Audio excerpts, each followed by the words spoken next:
Good morning, everyone. If we can have everyone to please take their seats, we'll start our meeting in the next 3 minutes. Thank you so much.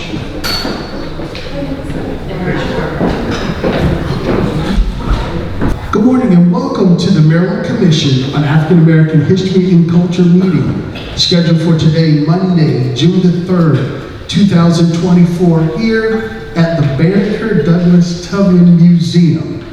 We're going to begin with our call to order, and it is as follows. Chair Edwin T. Johnson. Present. Vice Chair Maya Davis.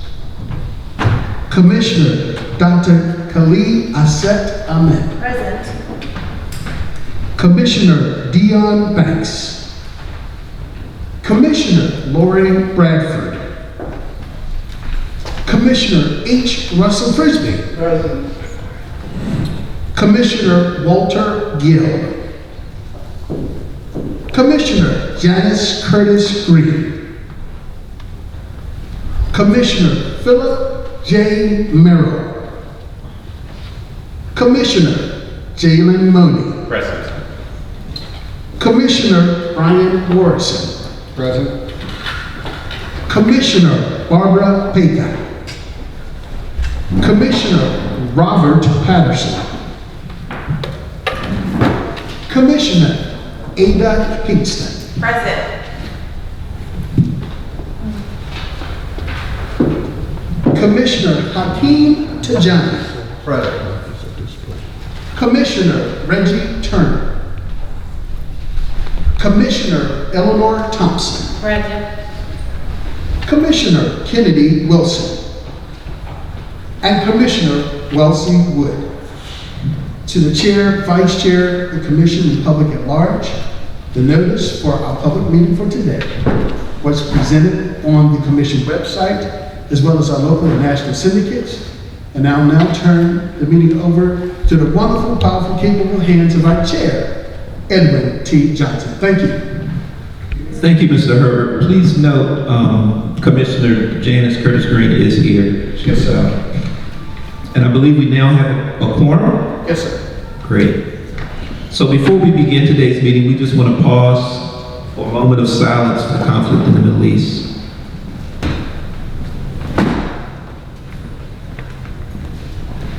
Thank you.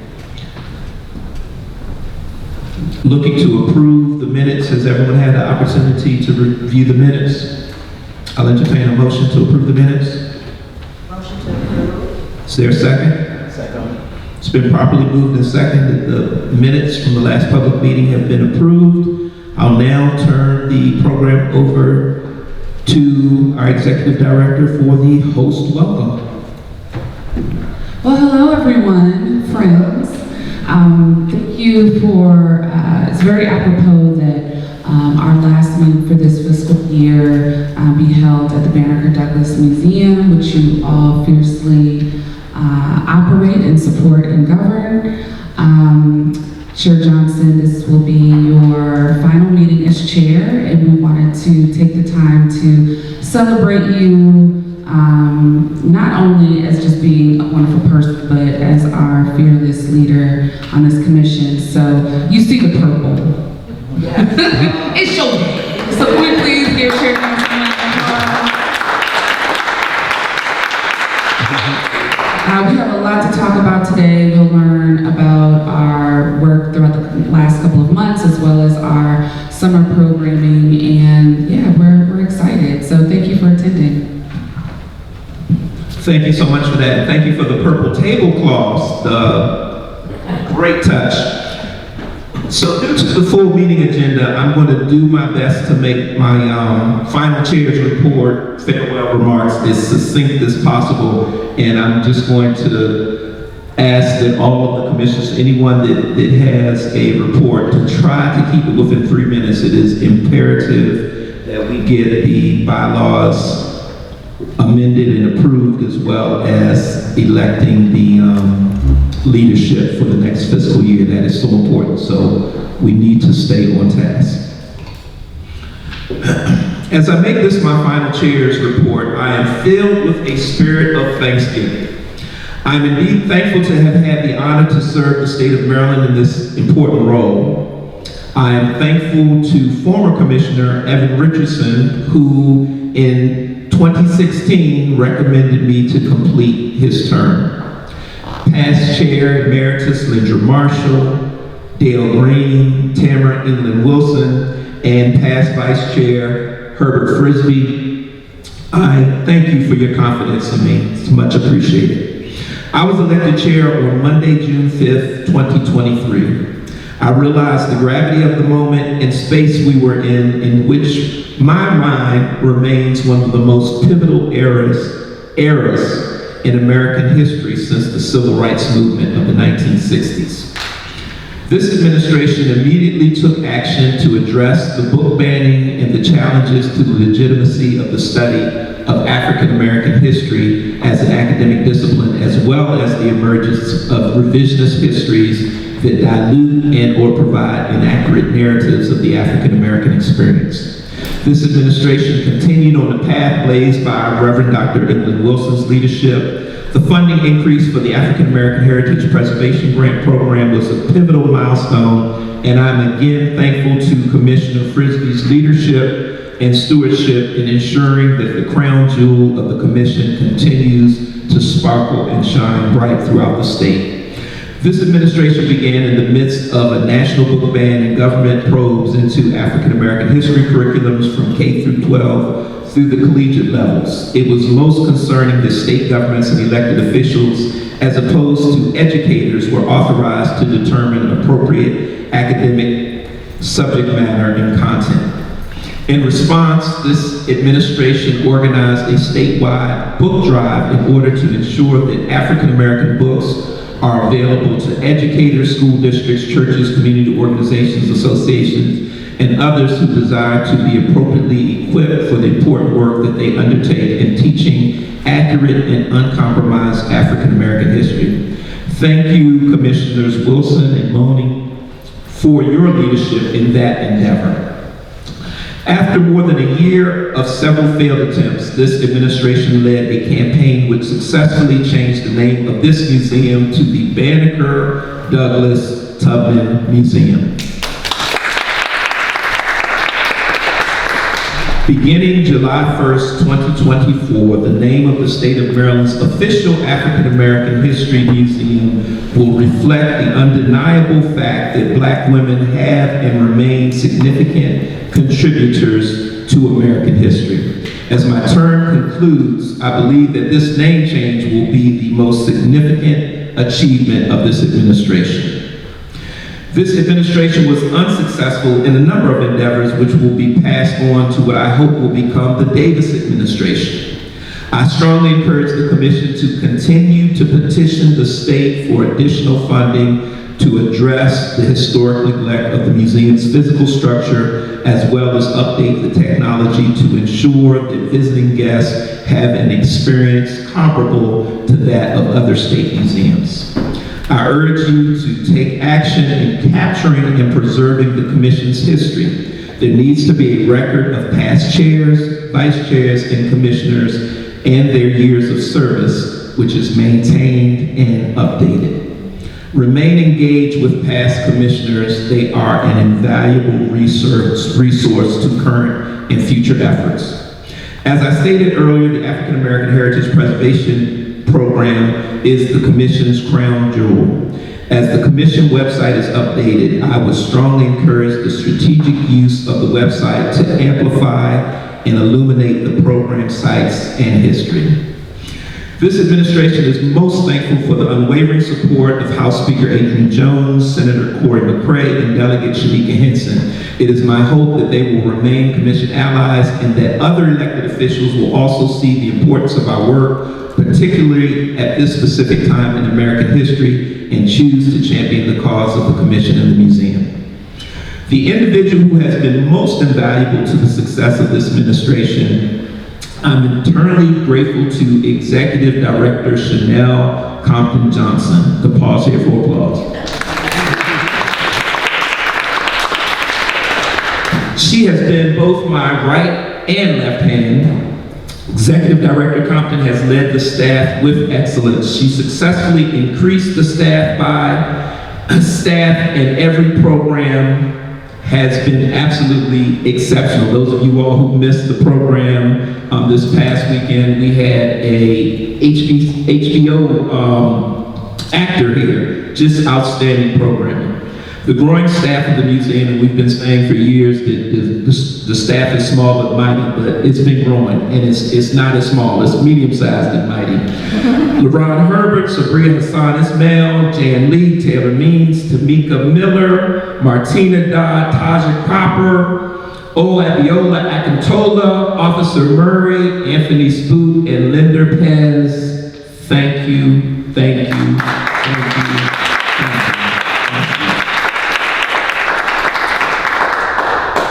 To all of the commissioners, you have my sincerest and heartfelt thanks for your support and dedication. A special shout out to the Ancestral Remains Committee for reviving the Loudon Park United States Colored Troop Project. That was a program that seemed to be killed off by COVID, and you all resurrected it and took it to a whole nother level. And that really touches my heart as I go out the door, knowing that that is going to continue. I pray that all of you will recommit yourselves to the important work under the next administration. Make sure that the commission remains relevant and that it makes a difference to generations yet unborn. Again, I'm most thankful to have the opportunity to serve the citizens of Maryland in this capacity. May God bless the Maryland Commission on African American History and Culture, and God bless you all. Thank you.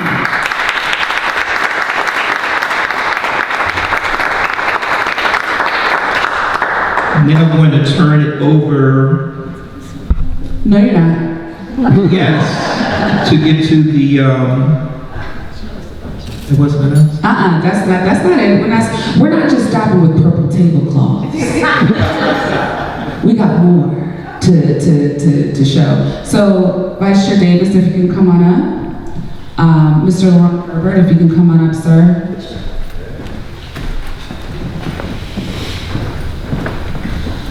So, Chair Johnson, on behalf of the staff here at the Banneker-Douglass Museum and the Maryland Commission on African American History and Culture, we want to bestow to you a gavel and plaque. Even though you didn't get a gavel at the other commission meetings, you can pretend like you did.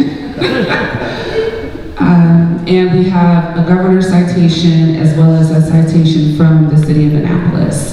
So for you, sir, Chair Edwin T. Johnson, for your term as chair from 2023 to 2024, but you have been a commissioner since 2026, for your dedication and exemplary service to the Maryland Commission on African American History and Culture on this day, June 3rd. Sir, we honor you for your almost a decade and really lifelong commitment to the preservation through your academic work, through your community service, and of course, through your tenure as commissioner for this commission. Thank you.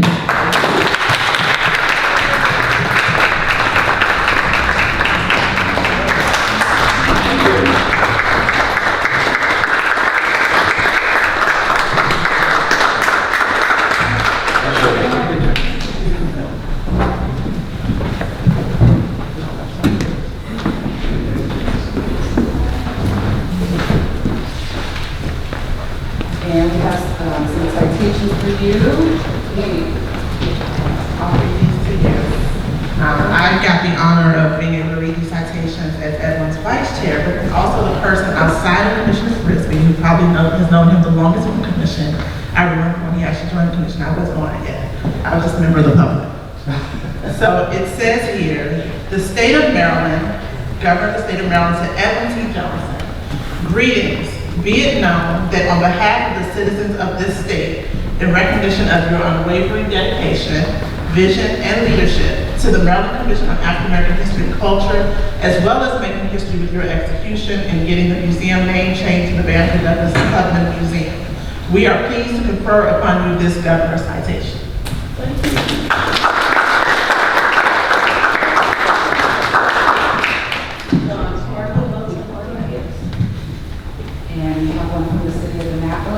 one more from the city of Annapolis. City Council citation. On behalf of the City of Annapolis residents, we proudly present this City Council citation to Dr. Edwin T. Johnson for your unwavering dedication, vision, and leadership. Your contributions to the Maryland Commission on African American History and Culture have been invaluable, enriching our understanding of Black American culture and heritage. Your instrumental role in the renaming of the museum to the Banneker-Douglass-Tubman Museum is a testament to your commitment to honoring the legacy of these trailblazing figures. Your efforts have not only preserved history, but also ensured that the future generations will continue to learn from and be inspired by these remarkable individuals. Thank you for your outstanding service and for your tireless efforts to promote African American history and culture in our community. Thank you.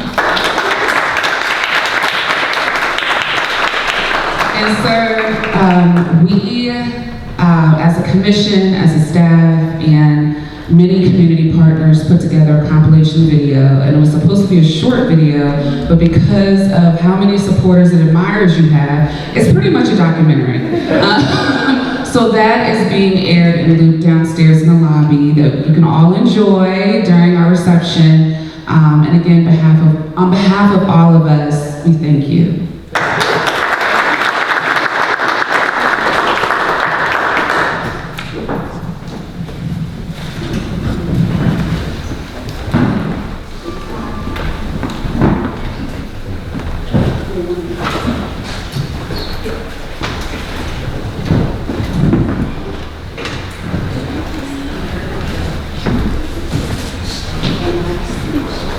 Thank you. Oh, thank you.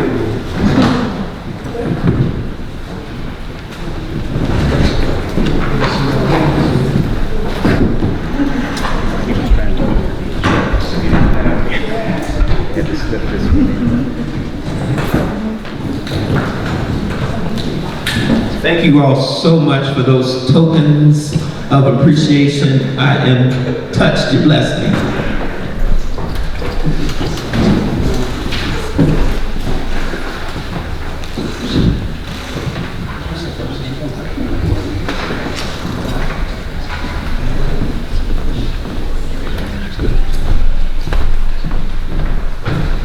I apologize. We didn't acknowledge Mr. Michael Loray. Would you please stand? Deputy Secretary of the State of Maryland. Thank you for joining us today.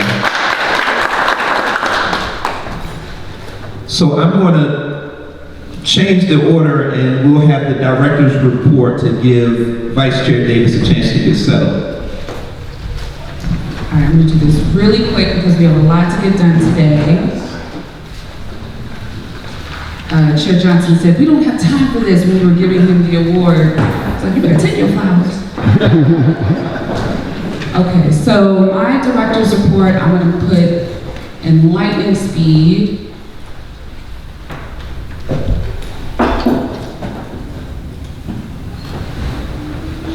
I first want to give a big thank you and appreciation to the staff here at the Banneker-Douglass Museum. Ms. Jan Lee, Director of Marketing and Communications.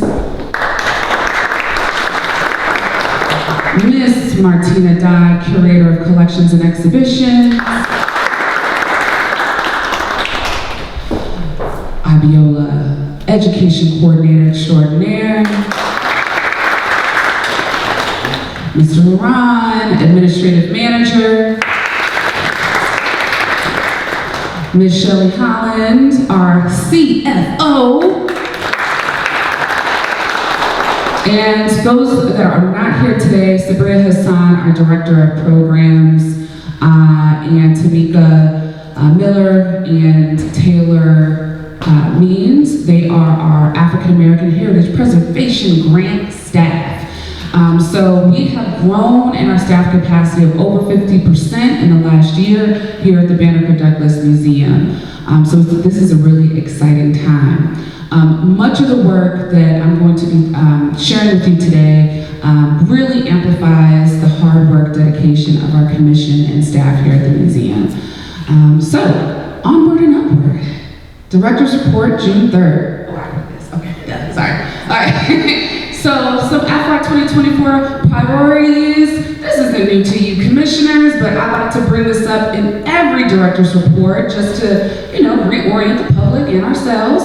Our priorities include improving commissioner engagement, which will be really highlighted in all of your committee reports here today. Improving the BDM staff work-life culture, really infusing a healthy organizational staff environment, one of professional development, leadership development, dare I say a little bit of fun and connection. All of that is important in the work that we're doing here. Improving audience engagement, improving fundraising activities. Many folks think, because we're a state museum that we have infinite amount of the governor's budget. That is not true. Anybody a state employee? Anyone? That's not true. We still, as you can see from Commissioner Turner's report, we still have to fundraise for our programs, our educational programming, our exhibitions, our research and collections projects, our preservation projects, and so much more. Strategic plan, we have some really great news about our strategic planning budget. The BDM name change, of course. Number 7, museum capital repairs. And 8, grow the African American Heritage Preservation Grant Program. All of this work will be greatly illuminated in my director's report. So speaking of audience engagement and growing audience engagement, the Maryland Commission on African American History and Culture, in partnership with the Governor's Office of Westmore, has declared 2024 as Maryland's Year of Civil Rights. We have a number of statewide partners, from Maryland Office of Tourism, the Maryland Center for History and Culture, the Reginald Lewis Museum, and many more partnering on this initiative to create programming that shares the history and legacy of the 1964 Civil Rights Act. How you can be a part of this, you can go on our website. We have a media toolkit that our incredible Director of Marketing and Communication and her team put together. We have logos, we have hashtags, we have a resource list that you can incorporate in your programming throughout the year. Growing the African American Heritage Preservation Grant Program. Well, in years past, we never had a staff. This was a very robust $1 million grant program that was, I would say, definitely in a staff deficit. Right now, it is a $5 million annual grant program, and we have 2 full-time state employees dedicated to administering this grant program on behalf of the Commission in partnership with Maryland Historical Trust. You'll clap it up.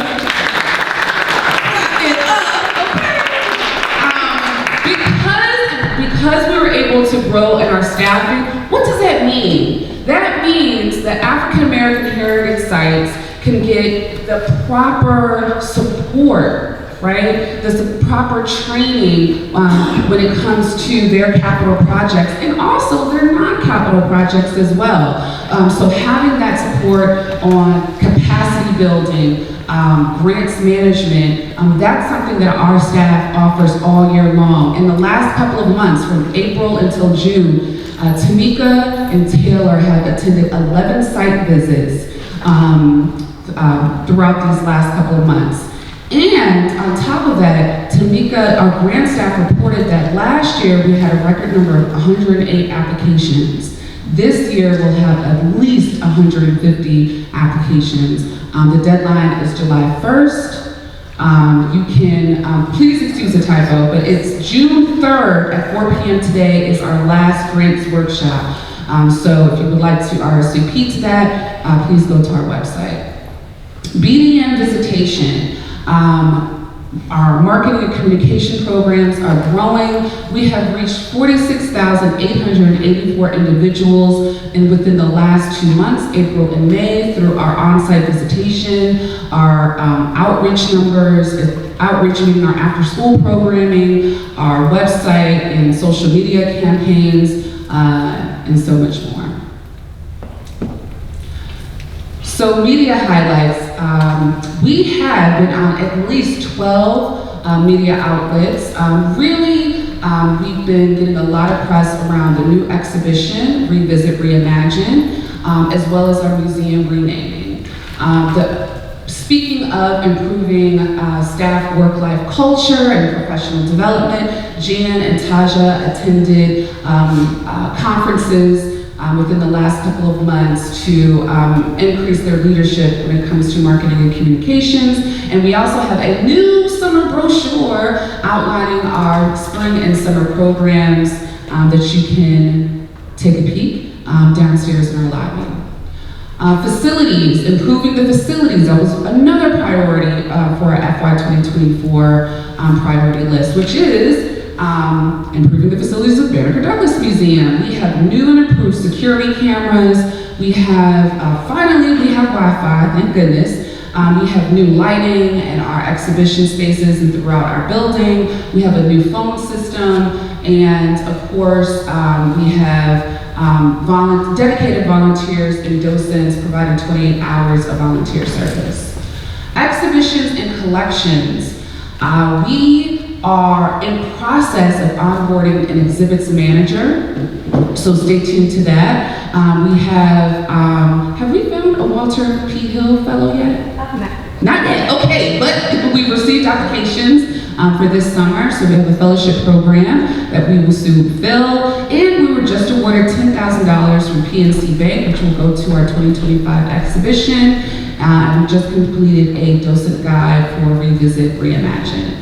The programs department completed 2 public programs, which includes the Artist Talk, Death of the Heart, which is fantastic. Please, I'm not going to beg, because I don't need to beg, because it's that fantastic. Definitely check that out on YouTube. It is an incredible panel discussion on the Cambridge social justice movement, led by none other than Gloria Richardson and Jason Patterson, how he uses that archival material to create artwork celebrating her life and legacy, one of which you can see right in the back over there of the portrait of Gloria Richardson. It was a fantastic talk. Baltimore Read Aloud, we had a poetry workshop and an album listening party, as well as a read aloud, family reading time with Baltimore Read Aloud, highlighting the work of Carol Boston Weatherford. And of course, our museum after school program participates every Thursday in Maryland Hall. Not only are we teaching them African American civil rights history and expressing that through visual arts, but they're learning about African American musicology at Maryland Hall. So it's fantastic. Speaking of after school programs, we believe in leading the babies to righteousness, okay? Here at the Banneker-Douglass Museum. All year long, we host after school programming at Robinwood Community Center in partnership with the Housing Authority of Annapolis, HACA, as well as we lead in-school programming at Annapolis High School, teaching young people about African American history all year long. As culmination to this annual program, this summer we will be taking our middle school group at Robinwood to Philadelphia in July to visit African American museums and heritage sites, as well as participating in a mural project. This summer in August, we will also be taking our high school students to South Carolina to learn about the Gullah Geechee culture, Annapolis being a major slave port, Charleston being a major slave port, and they're going to do a cross-analysis research project of those histories. Isn't that fantastic? You better clap it up. These are the types of programs, I'm not gonna lie, I wish I had when I was in high school and middle school. Programming that really illuminates the beauty of African American history and culture, not just outside of the classroom, but in the classroom as well. So it's fantastic. Upcoming events, Maryland's Year of Civil Rights. I'm just going to shout out a couple of these. Annapolis Juneteenth Parade is not to be missed. Saturday, June 22nd. Annapolis is just live and in charge that day. We will be in the parade, representing, of course, the Commission and Museum. And then we have a block party right here on Franklin Street, the Rhythm and Hues Block Party. Our headliner is the Black Alley Band, which you can see that cool picture of them right over there. Thank you so much to the Maryland Commission on African American History and Culture for all of your work. I just want to say this one thing. We do have funding for a strategic planning consultant, so we can gear up for our rebrand and our name change as the Banneker-Douglass-Tubman Museum. So that is incredibly exciting. If you would like to donate to any of our, any time during the year, at any monetary amount, all of your funding goes in support of our public programs, our educational and youth programs, our exhibitions that reaches people not only in Maryland, but also tourists as well. So thank you so much, and I'm going to pass the mic, so to speak, to our illustrious Vice Chair, Maya Davis. Thank you so much, Chanel. That was a great report. I just wanted to update everyone that we did have a strategic planning task force meeting, and I just wanted to read out the rationale behind that. In FY 2025, the Commission will embark on a new strategic planning process to define a course of action that supports the broad and more impactful initiatives while building on expertise, knowledge, and capability. We will have a strategic planning task force to include both commissioners and the BDTM staff. I know a lot of times we say BDMT, this flows better, but we're really the Banneker-Douglass-Tubman Museum, to oversee the effort and guide the process. The task force will develop and implement a broad stakeholder engagement effort as part of a robust planning process. A facilitator will be hired to work with the task force on the stakeholder meeting agenda, facilitating meetings under the retreat and the draft strategic plan. Our overall goal is to improve the services of the Commission, including the operation of the Banneker-Douglass-Tubman Museum, the Maryland Commission on African American History and Culture Services, and the African American Heritage Preservation Grant Program. For the phase 1, we will hire a consultant, researching best practices and other models of strategic plans, reviewing drafts of plans, providing recommendations for stakeholder focus groups. Our foundational documents will then be shared with the person who's actually the consultant that's coming in, and they will have copies of our institutional bylaws, the handbook for both BDM, the BDM Foundation, the Maryland Commission on African American History and Culture, and the Friends of the BDMT. The Maryland Commission, so these are the members of our commission and other stakeholder groups that will actually be on the task force. From the commission, it will include myself, Commissioner Reggie Turner, Commissioner Jalen Money.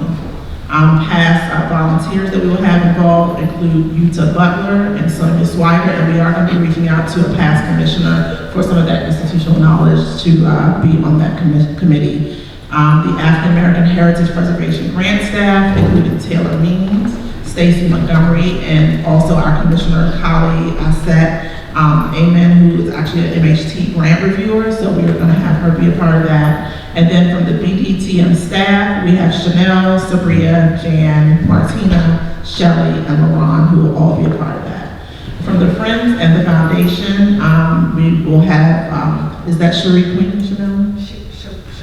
Sheree Queen, be involved. And at our meeting on the 14th, it included myself, Commissioner Reggie Turner, Shelley Holland, Chanel Johnson, Martina Dodd, and Jan Lee. And at that meeting, we did introductions, we shared our expertise in working on strategic plans in the past, both professionally and with this commission.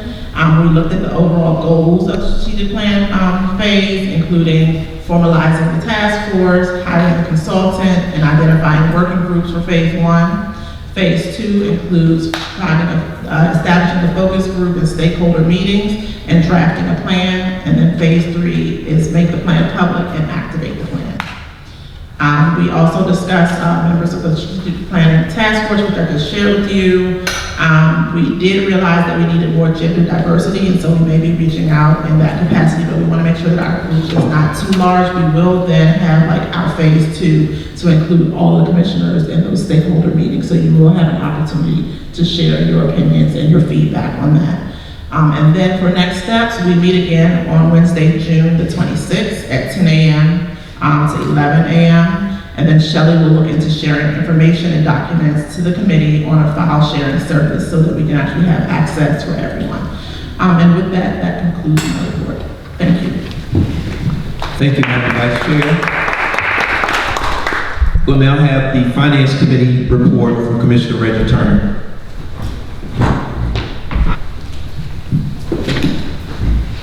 Good morning, everyone. Good morning.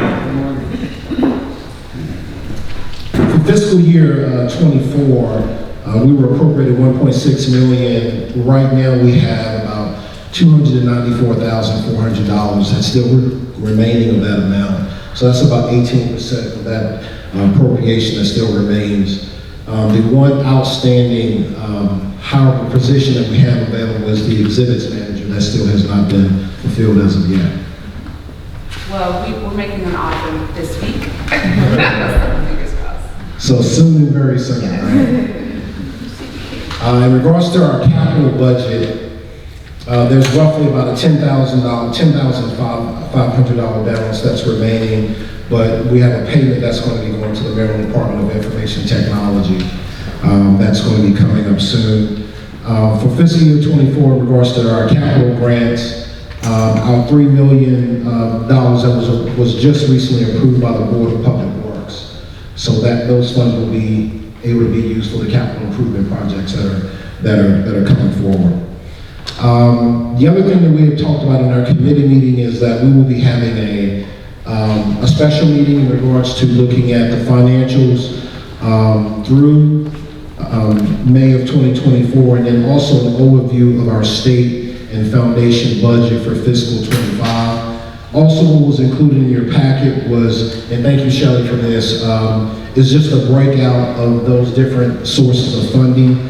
So up top, I know that the copy that I have is a little unclear, but up top is the $1.6 million in state appropriations. One thing to note in regards to that is that 85% of that budget is for administration.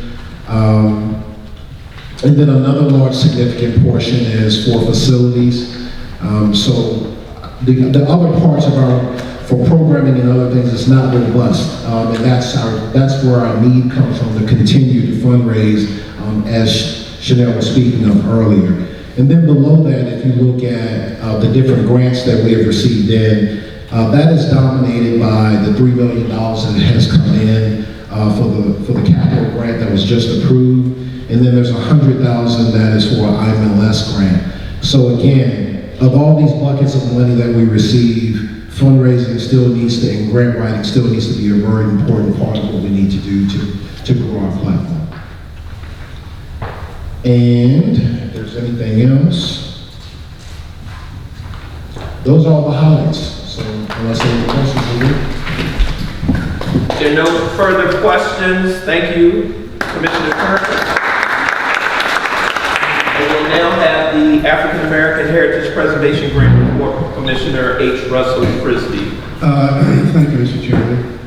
Just several points raised. First of all, the staff has begun visiting our previous grantees to monitor progress, and that's going to continue through the summer. The grant cycle for the new AAHP grants began on March 1st and will end July 3rd. To date, we have 54 applications. However, please remember that the vast majority of our applications come in between now and the beginning of July, which means that we will probably have far more applications this year than last year.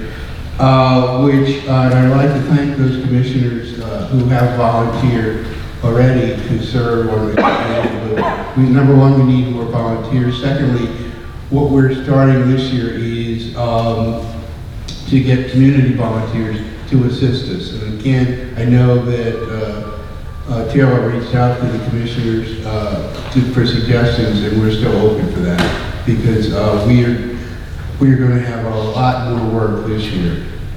With that, Mr. Chairman, unless there are any questions, I would conclude my report. Any questions? Thank you, Commissioner Frisbee. And you can pass the mic, if you will, to Commissioner Janice Curtis Green and Commissioner Eleanor Thompson for the Ancestral Remains Report. Before you begin, again, I just want to say an excellent job with the Loudon Park Cemetery Memorial Day program. That was excellent. For those of you who were not unable to attend, it's an excellent program. Congressman Kwesi Fume was the keynote speaker. Kim Poole sang the Negro National Anthem and the National Anthem. It was really a great program, and we were glad to see that being taken to the next level. I'm going to defer to Commissioner Thompson in the essence of time to give this report. The Ancestral Remains and Cemetery Research and Preservation Committee. This committee is dedicated to identity.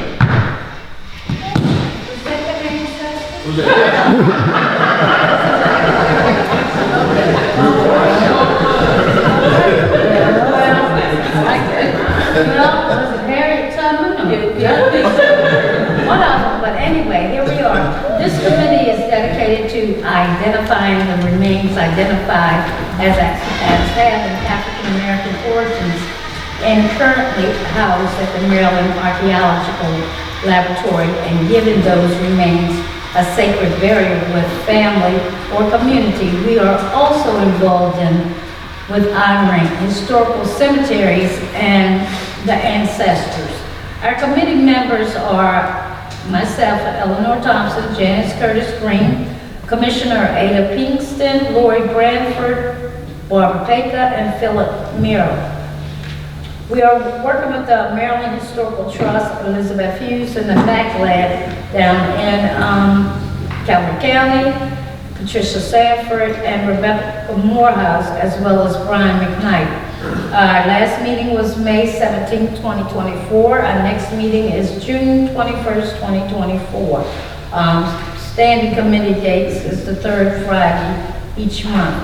Actions that we have completed with the help of Director Johnson of the Banneker-Douglass-Tubman Museum, we submitted IMLS grant, which we haven't heard back from him, but the ancestor just told me that we will get this grant.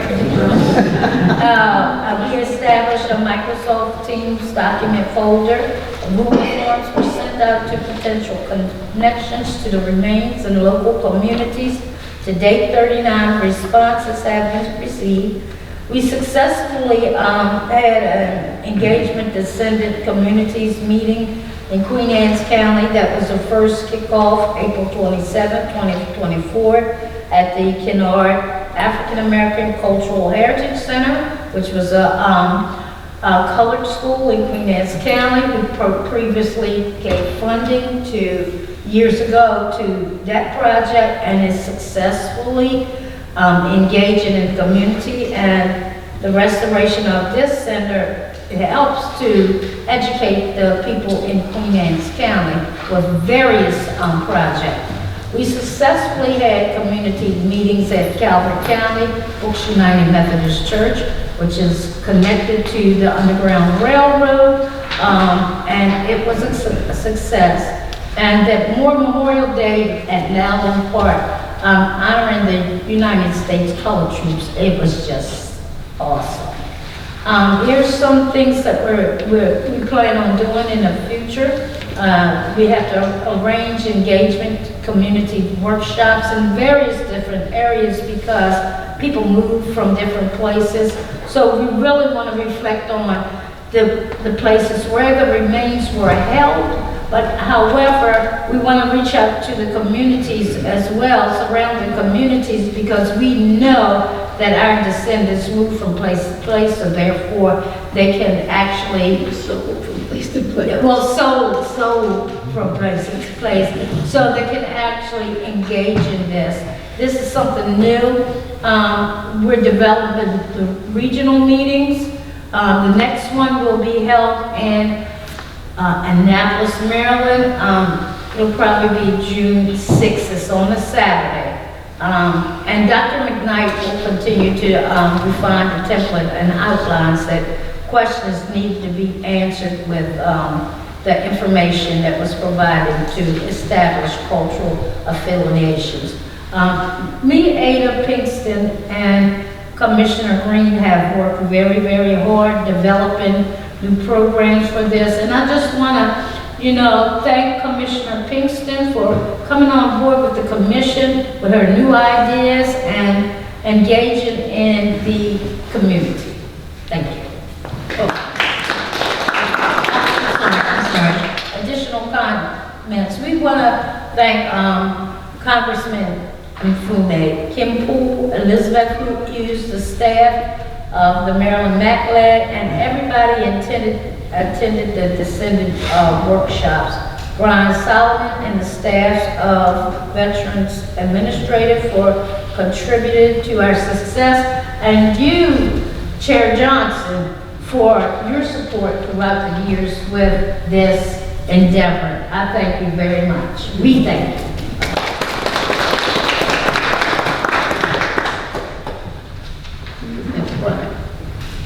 If there are no questions for the Ancestral Remains Committee, we will now have the Reginald F. Lewis Museum Board report from Commissioner Brian Morrison.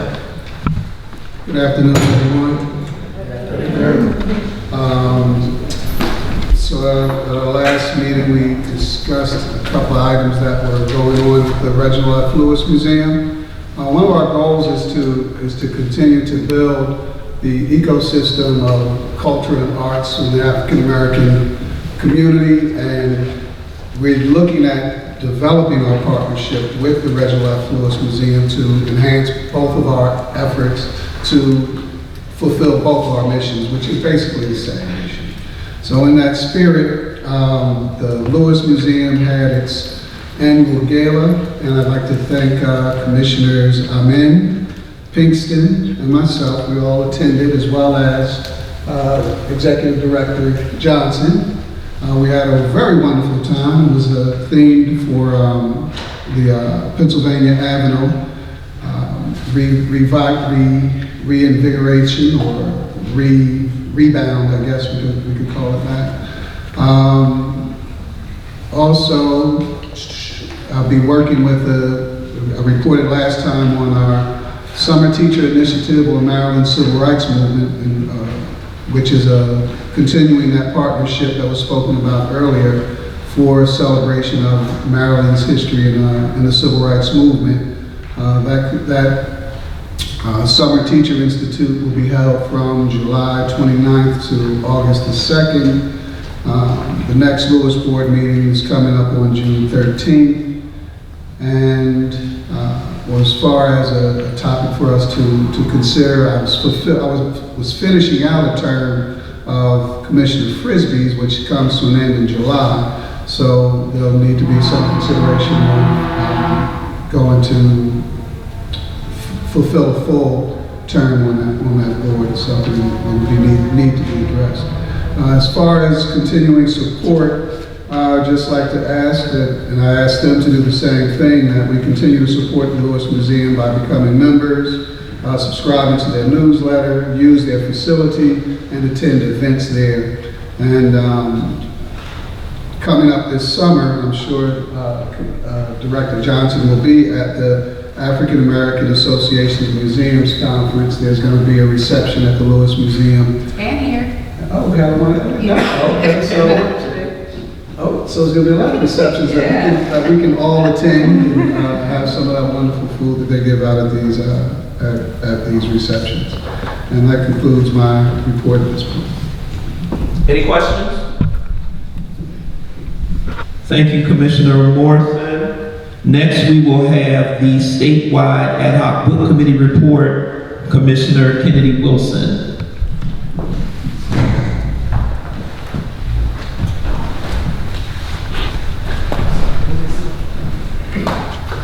I'm actually going to defer to my fellow committee member, Commissioner Moni, who compiled this thorough report and allow him to present it to us. Thank you. Good morning, everybody. Good morning. Commissioner Wilson and I have had a lot of fun building this out, and what I'm going to be doing relative to the last public meeting is giving you an update on some of the numbers, what we're planning for the next cycle, and what help we would like for you to engage in us with. starting in September through the next cycle. So the American Library Association's Office for Intellectual Freedom recently released its new data. It's documenting challenges throughout the US, and some of the numbers are really staggering, but they hit close to home as well. So of 938 censorship attempts, there have been 9,000 titles challenged in the last year, which is the highest level ever documented. And Chair Johnson's definitely correct that we should be involved in this work and that we should continue doing it. Public libraries, in addition to school libraries, have seen a 92% increase in targets and titles representing the voices and lived experiences of LGBTQIA+ and individuals of color, made up 40% of those targeted censorship attempts. Maryland is one of the 17 states in the country that had over 100 attempts itself. Wow. I'm going to give a snapshot of what some of the donation sites were able to accomplish in just a few months' time. We sprung this up as quickly as we could last year, and we'll have a little bit longer of a run. But between Oakland, Baltimore City, Centerville, St. Michael's in Easton, and Berlin, we just had shy of 1,200 books donated in the first cycle. And I'll pause to give a round of applause.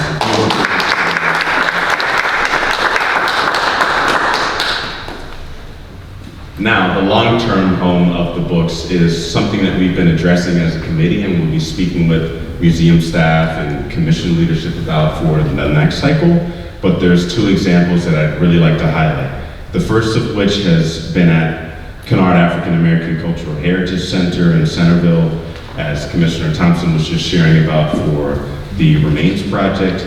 They actually established a new library with books from this drive, and it's a direct result of receiving over 70 titles and movies to their collection. And the second of which is an open invitation to each of you, those that weren't able to join us, as well as my commissioners and museum staff, colleagues. During International Literacy Month, which is in September each year, the St. Stephen's AME Church in Unionville, which we understand to be the only village in the United States founded by formerly enslaved United States colored troops, will publicly unveil Maryland's first rural commitment to the Little Free Library Reading Color Initiative, and that'll be right on the very same site as those gentlemen were buried and still remain. It's an unprecedented effort to address inequities faced by historically diverse communities on the Eastern Shore, and we're hoping that spreads throughout the rest of the state, as there are many isolated groups of people who are still wanting and deserve access to a diverse literary landscape. This has been in collaboration with the Black Caucus of the Maryland Library Association, and it comes just a few months after Baltimore County Public Schools was selected in the inaugural cohort of the Reading Color Initiative last fall. So those are two really big highlights, and as I mentioned earlier, we do have a few questions for the commission and commission leadership. The chief among them being, if you have any suggestions from your regions about how we might innovate this drive to make it better and more impactful for the next year, we welcome them.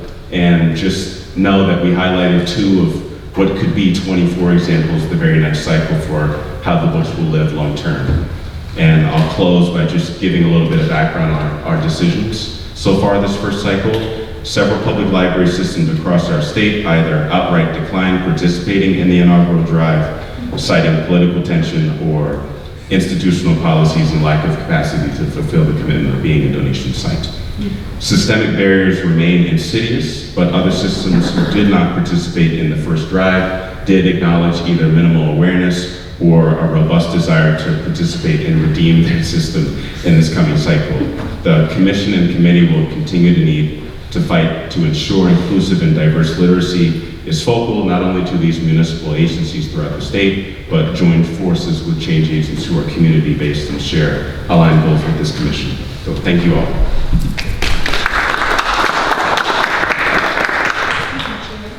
Question? I just want to offer a comment to the committee chairs.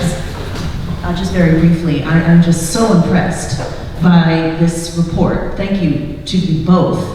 We have been watching with enthusiasm the expansion of this committee, and I just want to comment based on what you've said. This is more than a book drive.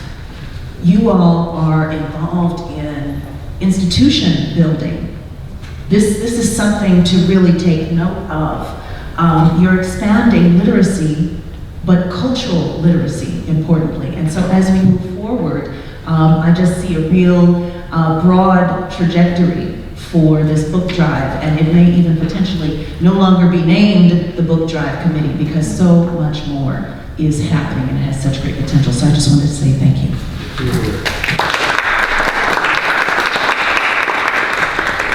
Thank you for your comments and support, Commissioner Amen. I also want to highlight the fact that Commissioners Wilson and Moni are both new. So I really applaud you all being freshmen, if you will, and hitting the ground running. And I just want to add for some of the senior commissioners who are chairing and vice chairing committees to please make sure that there is a succession plan. Someone that is shadowing you, someone who's a vice chair, so that when you cycle off and your term expires, we're not starting from scratch, but there's someone that we can successfully pass the torch to, and there's a seamless transition. To Commissioner Amen's point, so that the important work that we do continues on seamlessly. Thank you again, Commissioners Morgan.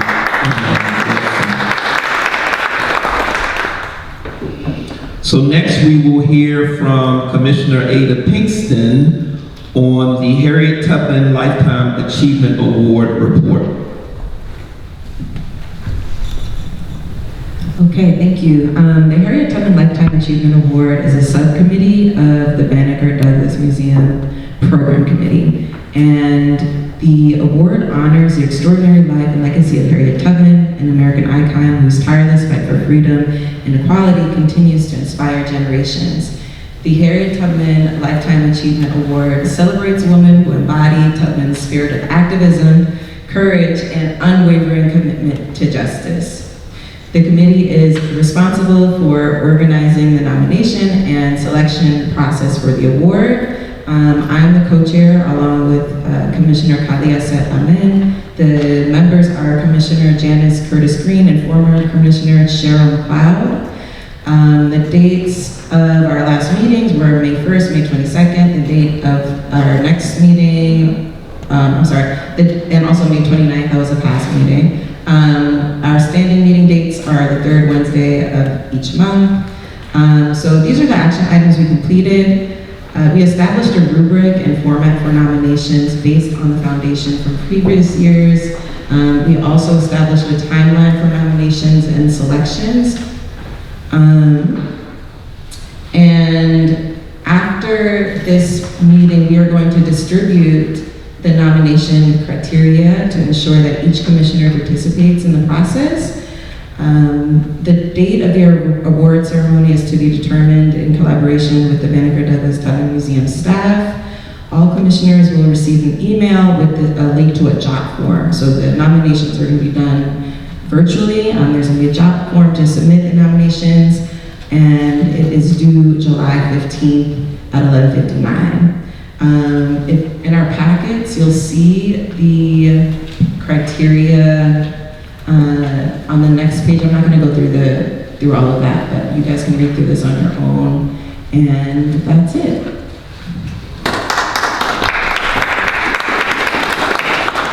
Are there any questions for this committee? Commissioner Green? I just want to include that Commissioner Eleanor Thompson is also serving on that committee, and I want to thank Commissioners Amen and Pinkston for taking over this endeavor, and that is the succession plan for this. Amen. Amen, amen.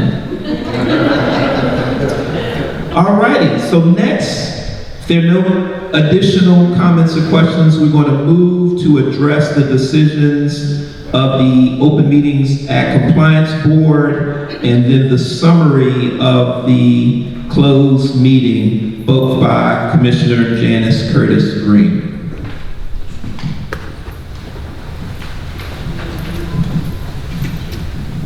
Good morning. Good morning. Oh, it's exactly afternoon. My name again is Commissioner Janice Curtis Green. I am the Open Meetings representative for this commission, and I have completed my updated training as of May the 29th, 2024. That was one of the items on here. Some of you may not know, A complaint was made to the State of Maryland Open Meetings Compliance Board against the Maryland Commission on African American History and Culture with respect to a closed session at the December 4th, 2023 meeting held at the Riverdale House Museum in Prince George's County. Meeting stated that this opinion stated that the following Open Meetings Act were violated. The Commission violated Statute 3-302B by issuing a notice that failed to apprise the public that there would be a closed session. Although the agenda mentioned a closed session, the Commission failed to make that agenda available to the public at least 24 hours before the meeting as required by that statute. The Commission violated Statute 3-305D because the presiding officer did not prepare a written closing statement, take a recorded vote, or allow the public to object before the Commission entered into the closed session. Third, the Commission violated Statute 3-306B by failing to prepare minutes of that closed session. The opinion given is that the State of Maryland Open Meetings Compliance Board found the Maryland Commission on African American History and Culture non-compliant with the stated allegations. Our resolution: the Commission will conduct a review of its bylaws, Article 10, and current version of Robert's Rules of Order. The Commission's Open Meetings Act representative will undergo updated Open Meetings Act training annually. The Commission will appoint an additional Open Meetings Act representative to ensure that there is a representative present at each meeting. This representative will also undergo annual training. The Commission will review the Commission's policies and procedures and update as necessary.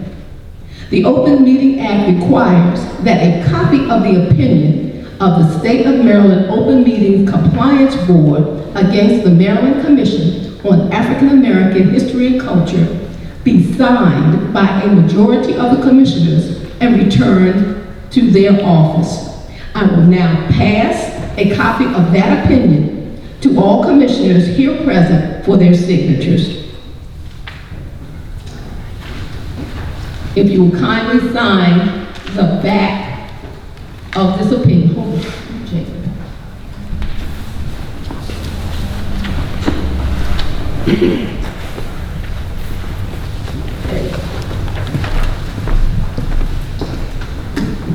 I'm going to pass a pen along with that because I'm just one of those anal people that like everything to look nice. So that our signatures are all the same. Madam Executive Director Compton Johnson, are you willing to return the signed copy to the State of Maryland Open Meetings Compliance Board that the minutes reflect your response?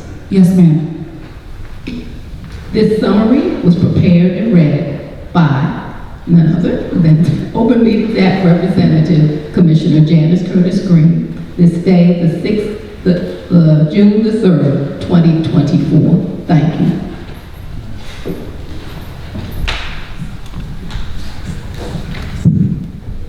Do we need to wait for all of the signatures before we move on? No. I think we're quite enough to sign and listen at the same time. Just making sure we're compliant. Does anybody want to wait until everything is done? Yes, the date is after each signature. If we don't need to wait till everyone signs, then you can continue with the summary from the April 1st closed meeting. Some of the complaint. Okay. As you just heard, part of the complaint, in order to continue to be compliant with the State of Maryland Open Meeting Compliance Board, I will now read you a summary of the closed meeting that was held on April the 24th at Bethel African Methodist Episcopal Church in their boardroom, 237 North Avenue, Chestertown, Maryland.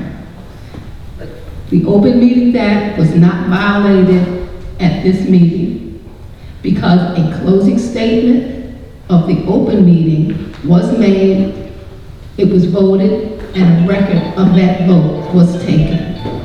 This, in order to maintain compliance, is the summary of that meeting.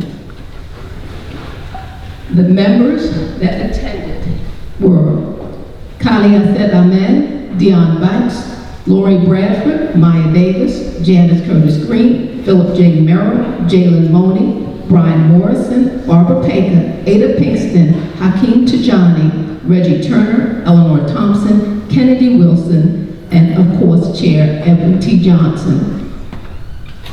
In Compton, I don't see this, and Director Compton Johnson. Members absent were Wally Gill, Commissioner H. Russell Frisbee, Commissioner Robert Patterson, and Commissioner Wesley Wood. The discussion was under Article 3-305B, provision number 9. Public meeting decorum under Article X of the Maryland Commission on X10 of the Maryland Commission on African American History and Culture bylaws, conflict resolution, and to discuss the complaint against the commission regarding its notification of the closed meeting on Monday, December the 4th, 2023. The action that was taken, the commission discussed actions to mitigate such infractions in the future. We will review our bylaws, Article 10, and current version of Robert's Rules of Order, annual open meetings training by open meetings representative and the commission's governing body, review and update the commission's policies and procedures. There were no official motions on which a vote was needed other than to close the meeting that happened at this particular meeting. And that motion to close the meeting was made by Commissioner Ada Pinkston, seconded by Commissioner Kennedy Wilson, and the meeting closed at 2:15 p.m. That is the summary of our closed meeting. Are there any questions? Commissioner, it would be helpful if I could get a copy of the findings. Yes. I'll make sure that all commissioners in the email that I will send first, I think the governing body also has it, but I will send through Director Compton Johnson the summary that I just read, the opinion by the compliance board, and I think that is it. And I thank you. I am going to put this opinion signed by all commissioners that are present in this envelope and pass it to Director Compton Johnson. Thank you. Have we designated the second person who is to be trained? We have not designated. I have had a volunteer, someone that came to me, but that is not my call. It's not on the office, not being an officer on this commission. Okay. Thank you. Can I recommend someone who came to me as a volunteer? Absolutely. Commissioner Kali-Ahset Amen. Commissioner Amen, thank you for stepping up. All right,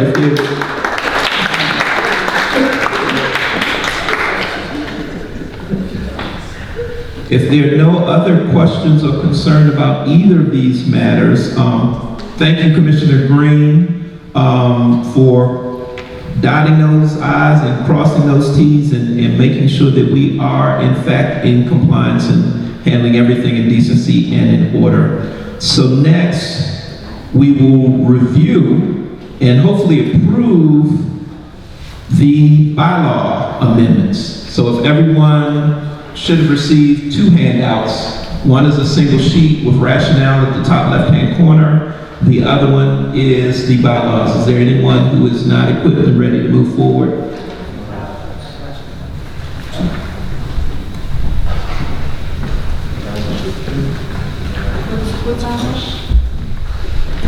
She's missing.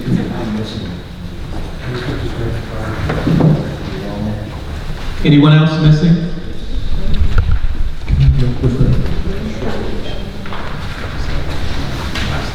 Okay, what I would like to do for this to Should say bylaws of the Maryland Commission of African American History and Culture on the first page.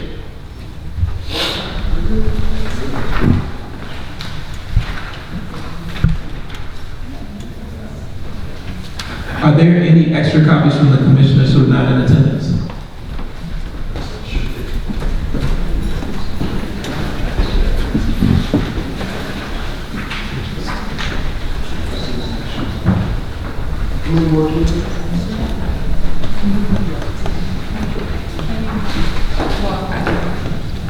Has everyone been served? Everyone is okay now? Yes? Alrighty. So if there is no objection, I would like to go page by page. If there is no discussion, then we will just go page by page and then do an approval of all of the amendments at the end. If discussion is necessary, we will do that. So beginning with page 1, this amendment pretty much changes the language to remove GOSI, the Governor's Office on Community Initiatives. This is something that has not been updated. And then it adds Tubman, of course, to the name of the museum. Are there any concerns, objections? Hearing none, seeing none, we'll move on to page 2. First change, of course, again, is actually correcting the spelling of Douglas and then adding Tubman to the museum. And then under powers and duties, number 6, the addition is the commission co-administers the African American Heritage Preservation Grant with Maryland Historical Trust, an agency within the Maryland Department of Planning. I think that's a very important amendment because there's always been some doubt as to the relationship. Thank you, Commissioner Frisbee. Any other concerns or comments? Moving on to page 3. The bottom, section 4, under attendance, we made non-attendance from a hyphenated to one word, so it's consistent with the language of the narrative in the rest of the portion. Concerns? Seeing none, hearing none, moving on. Page 5. Again, we're adding S to Douglas and Tubman to the name of the museum. Any concerns? Yes, sir. Under Article 5, Officers, Executive Director, I'm a little concerned about the chair just being 1 year. I think the chair and the vice chair should have a longer term as far as leadership of the commission. I sent that note in. I don't know how many folks have seen it, or if there's any discussion on that. It doesn't have to be 2 years, but I think more than just 1 year for the chair would be, give the chair an opportunity to be more effective and for the commission to have a little bit more momentum and to be able to stay on not have so much change every year. Tell me where you are. You're under Article 5, Section 1, appointment of officers. The commissioners shall elect a chair. Yeah, page 4. Okay, you took me backwards. Okay, page 4. Article 5, officers, executive director, Section 1. The commissioners shall elect a chairperson and vice chairperson annually from among the members of the commission. I'm thinking at least every 2 years, that those positions should be more than just 1 year.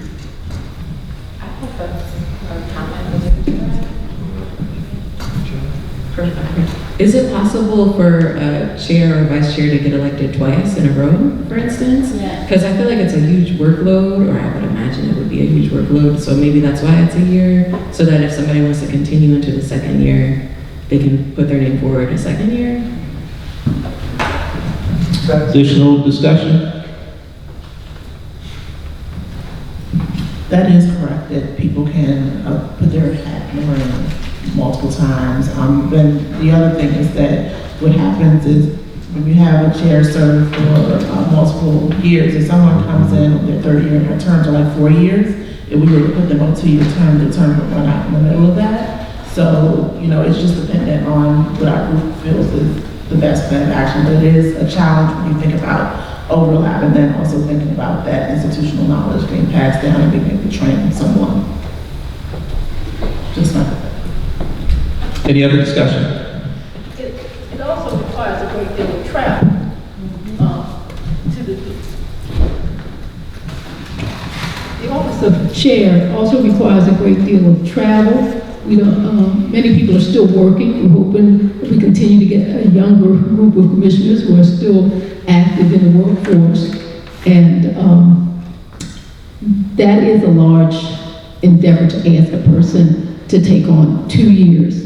There might be a reason why that commissioner is removed from the commission. And then what happens then? So since this is an appointment-based commission, I think the annually is sufficient for what we do. So are you okay with that, Commissioner Morrison, or do you still want to go forward with a motion to add to this? Do I want to go forth with the motion? I'm sorry. Or an amendment, I'm sorry. I think Commissioner Green's comments, and that we can do multiple terms. I think that satisfies my query. All righty. Thank you, Commissioners. So we'll move on, I believe, to page 6.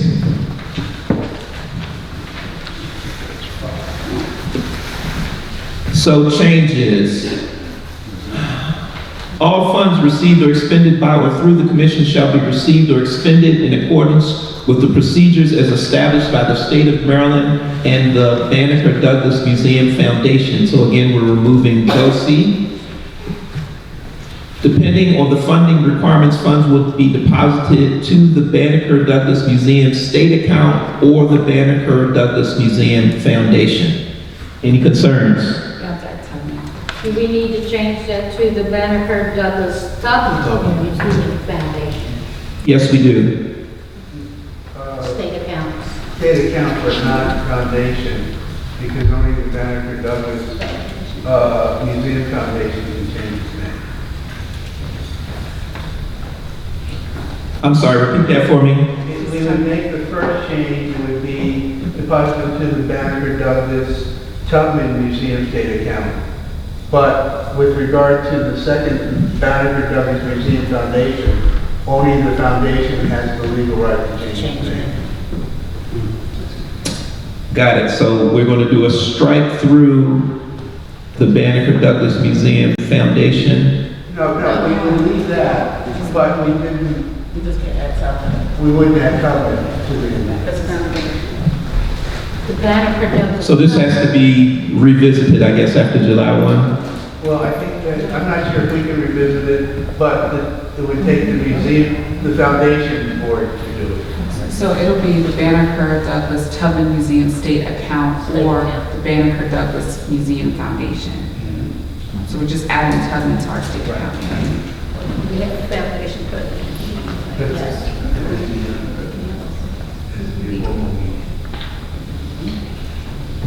Alrighty. So next, Article 7, committees. Excuse me, point of order, the chair of the Banneker-Douglass Foundation is here, and I think she's indicating that that has already been done. There's no change. It's been done through us. We just have to do a few more steps to make it, changes on some. Why don't we, So it's not official. It's not official, no. Oh, I don't believe we can do anything until it's Until it's official. official, okay. But thank you. So section 1, we're changing the executive advisory committee. We're removing advisory and making it executive committee. Executive committee, it shall be the function of the executive committee to oversee the function and duties of the commission. The executive committee shall consist of the chair and vice chair, and committee chairs and co-chairs. Serve as a sounding board for the executive director, set goals and develop agenda, includes public meetings and meeting agendas, coordinate retreats and professional development opportunities for commissioners, coordinate strategic planning, advise on legislative priorities. Are there any comments or concerns about the amendments to the executive committee? Hearing none, seeing none, moving on. Banneker-Douglass-Tubman Museum Committee. It shall be the function of this committee to advise, cross-out assist, in the development of the Banneker-Douglass-Tubman Museum. This includes, but is not limited to, fostering institutional partnerships, to support BDMT in its programming and operations, fundraising to support BDMT initiatives such as, but not limited to, acquisition, serve as a sounding board for the BDMT executive director and department directors, exhibitions, collections, and programming. And we're losing the following two paragraphs. We're going to change that arrangement, spelling across from institutional partnerships is institutional. This is correct spelling. Okay, institutional partnerships. In the acronym B, it should be BDTM. Yes, it should be BDTM. Mr. Chairman, I think that's a very good amendment to the problem. Separates the role of the commission versus the operating executive. Thank you for that, Commissioner Frisbee. Commissioner Green? It should be BDTM, not BDMT. Yeah. Banneker-Douglass. BDTM and not BDMT. That's probably my dyslexia. Yeah. So please note that.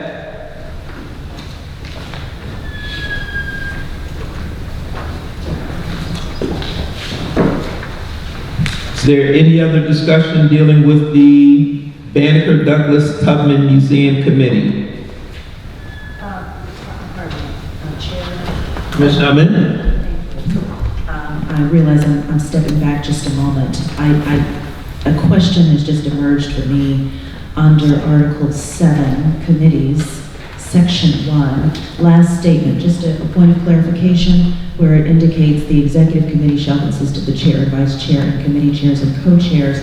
Would those committee chair positions only refer to standing committees or ad hoc committees as well? I interpret it as all committees, if it has not been otherwise indicated. Is my understanding correct? I'm going to yield to you, Commissioner Frisbee. Would the chair of special committees and vice chairs be a part of the executive committee? Why don't we say all committee chairs and co-chairs? Yeah. If we insert the word all, then that would include, there'll be no question, but with regard to the ad hoc committee. That's the catch. Okay, so underneath Section 1, the executive committee shall consist of the chair and vice chair and all committee chairs and co-chairs.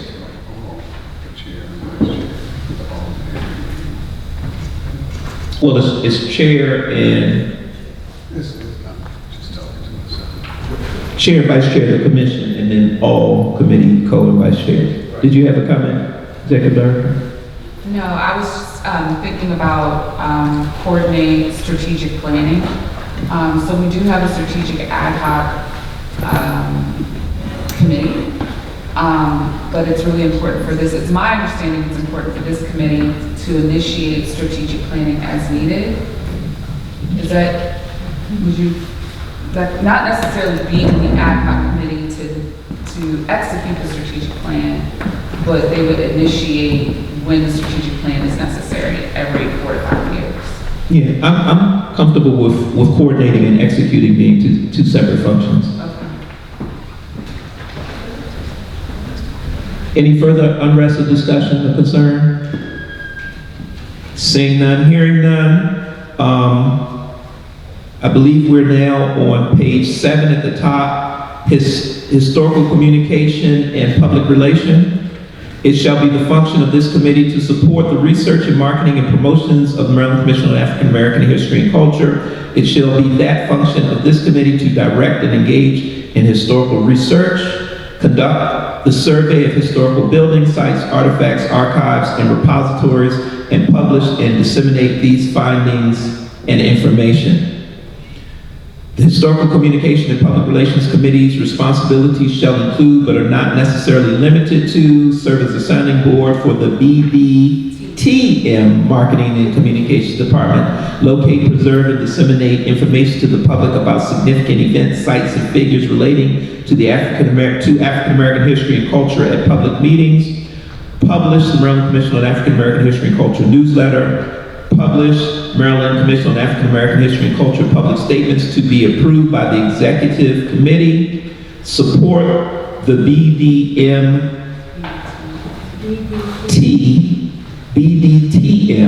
Marketing and Communications Department to publish Maryland Commission on African American History and Culture's annual report.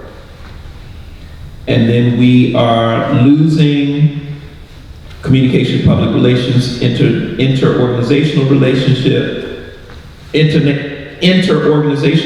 excuse me, and everything that follows is everyone okay with the amendments to the Historical Communications and Public Relations Committee amendments? Any concerns, discussion? I've got one on the coordinating the annual conference program and or symposium under the Interorganizational Relations Committee. If we're removing that here, is there another place where? Yes. I'll wait for that. Look at page 9. We'll be there in 2 pages, but it's on page 9. Any other unrest, concerns?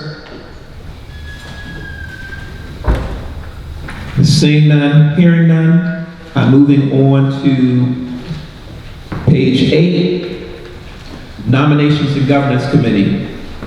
The Governance Committee's function is to monitor the overall policies and procedures of the Commission and nominations. The Governance Committee shall consist of at least the Chair and Vice Chair and shall also include the Executive Director, the Maryland Commission on African American History and Culture Special Assistant. The Governance Committee's responsibilities shall include, but are not necessarily limited to, recruiting, vetting, and nominating persons to be recommended to the Governor for appointment as commissioners, after the consultation with the Commission and Executive Director. The Governance Committee is responsible for the orientation of new commissioners, reviewing and drafting. All of that remains the same. We're losing the evaluation of director and commission performance. Those are the amendments to the Nomination and Governance Committee. Are there any concerns, unrest, or discussion? Well rested. Well rested on this end. Commissioner Frisbee. With regard to the evaluation, would that be done by the Executive Committee? I believe that's coming up in another, or did we already cover that? That's what I'm wondering, because we have to have an evaluation process. Absolutely. And it should either be done by the Executive Committee, but many times that is done by the Nominating and Governance, but I may be missing something. It's, so under the executive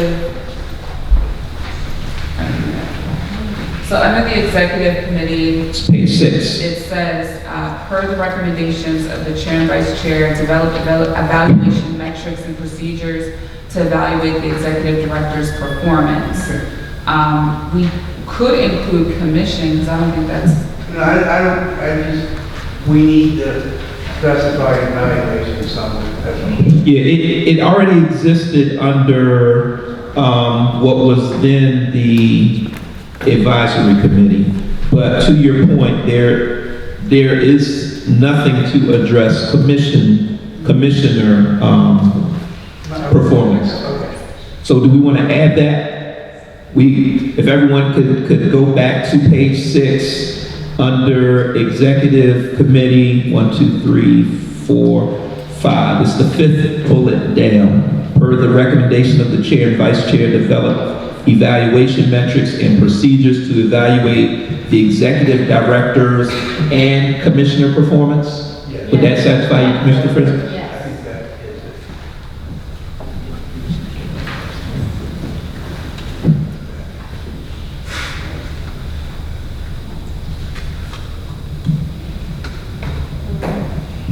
Any additional discussion, concern, unreadiness, unrest? This should be performance. Don't worry about it. It's just a funky grammar thing going on in my head.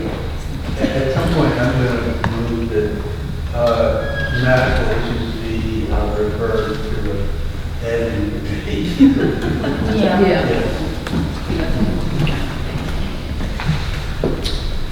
All right, so that brings us now to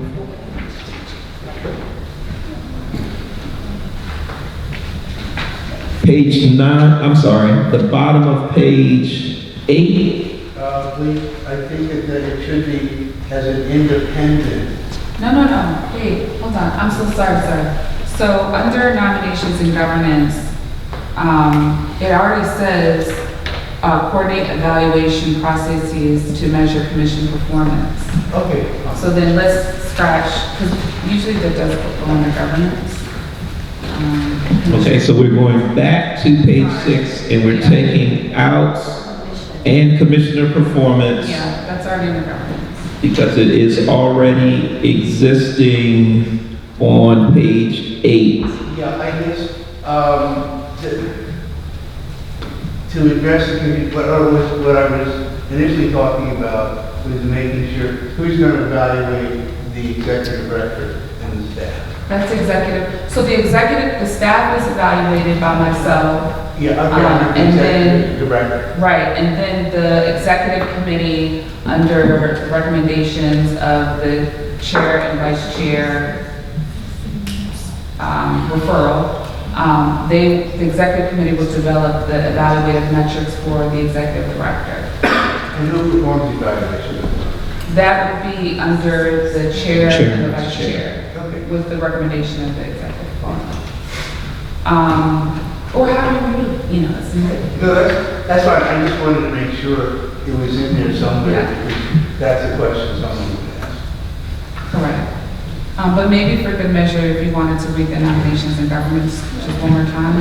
No, I'm comfortable with the way it is now. My concern was we need to specify who evaluates the executive director. So you're doing a wonderful job.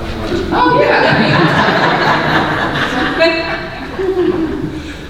Is there any further discussion on unreadiness? Can we move on to the Finance Committee? Yeah, I think you made its role as an independent Maryland state agency.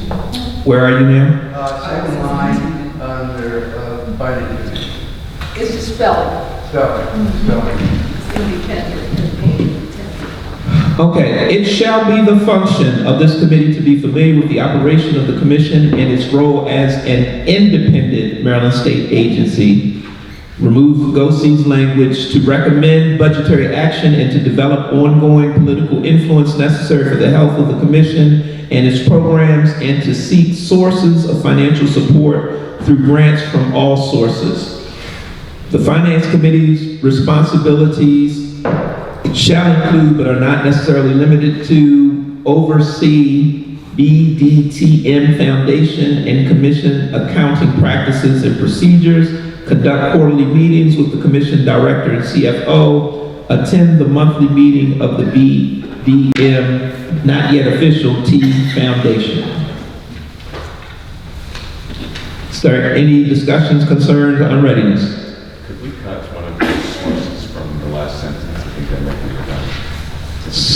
Tell me where you are. After additional in the last sentence of the first paragraph. The final phrase. Additional sources of financial support through grants from all sources?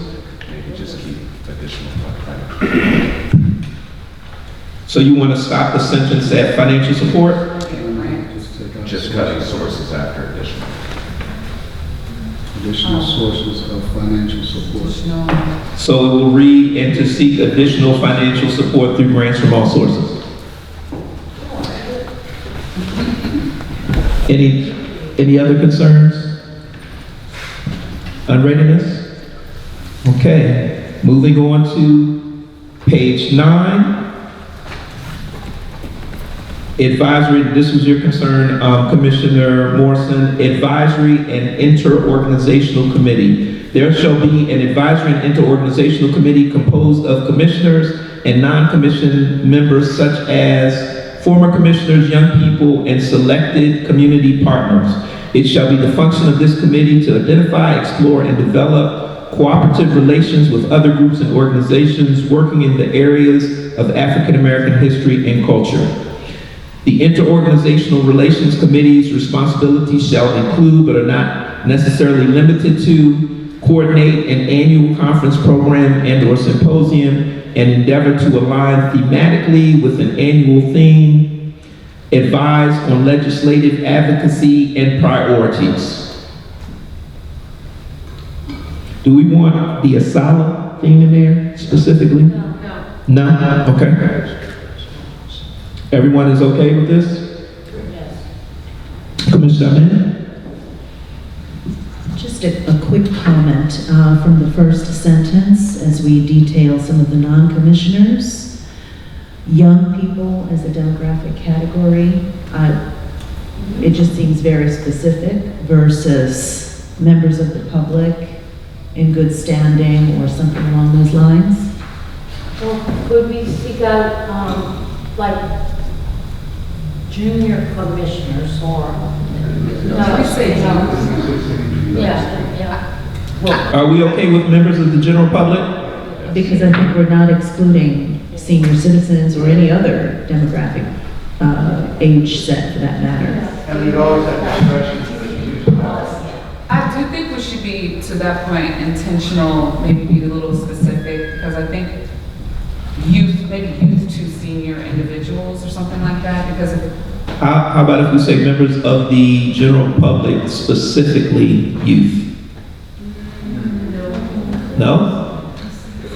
The general public reflecting a wide range of ages. Yeah. I think that would be more appropriate because otherwise we get ourselves into a laundry list of identity categories and we can avoid all of that. I'm sorry, give me A wide range of ages. a wide range of ages. Everyone okay with that? so how would it read? Members of the general public reflecting a wide range of ages. And we're removing young people. Is there any other concern, discussion, or readiness? Commissioner Morrison?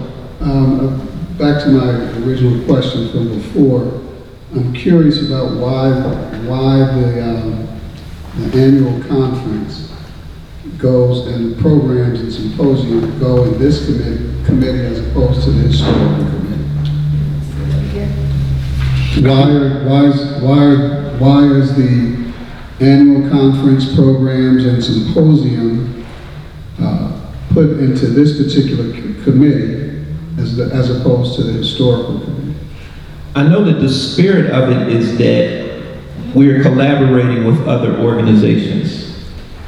And I think the focus is more on the collaboration itself than the content. That would be my interpretation. Anyone else want to? Chair, I'll offer.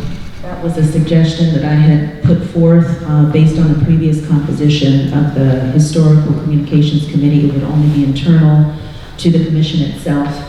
And it was my thinking that an annual conference is an opportunity for us to engage a wide range of community partners, geographical diversity as well. And also it allows room for future conferences to incorporate historical knowledge, but we also might define other themes for the annual conference going forward as well. So it allows room for that. Will that satisfy you, Commissioner? I was just curious. That's fine. Is your curiosity? My curiosity has been Satisfied. Having chaired two symposium, I think this language is correct because it is to engage our community partners. And that is one of the, it's stated in the mission statement of the commission itself, is to train and engage with our community partners. Thank you for that, Commissioner Green. I think Commissioner Morrison is okay. That doesn't preclude the historical committee from doing things of that nature. Absolutely not. Absolutely not. The more the merrier. All right, if there are no further discussions, concerns, hearing none, seeing none. So next is the African American Heritage Preservation Program, and we removed the grant and just made it the African American Heritage Preservation Program Committee, and the acronym is changed throughout. I don't have to mention that each time, but we're moving this from a special to a standing committee. And then if you turn to page 10, we've added 6, 7, and 8, 6 African American Heritage Preservation Program sites, visits, phone, virtual, and or email. I think this should be consultation. Conciliation? Consultation to grant recipients, applicants, and or prospective applicants, assist organization with Maryland and National Historic Registries and landmark designation status, survey, identify, and provide support and assistance to African American heritage sites in need of capital support. Any concerns? Yes, sir.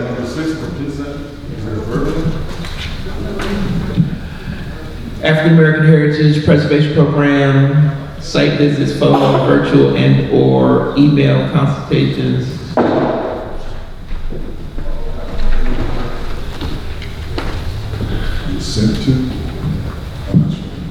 Yeah, I'm not sure. Could someone help me with number 6? I'll yield to you, Chair Frisbee. Do you know what that is supposed to suggest, number 6?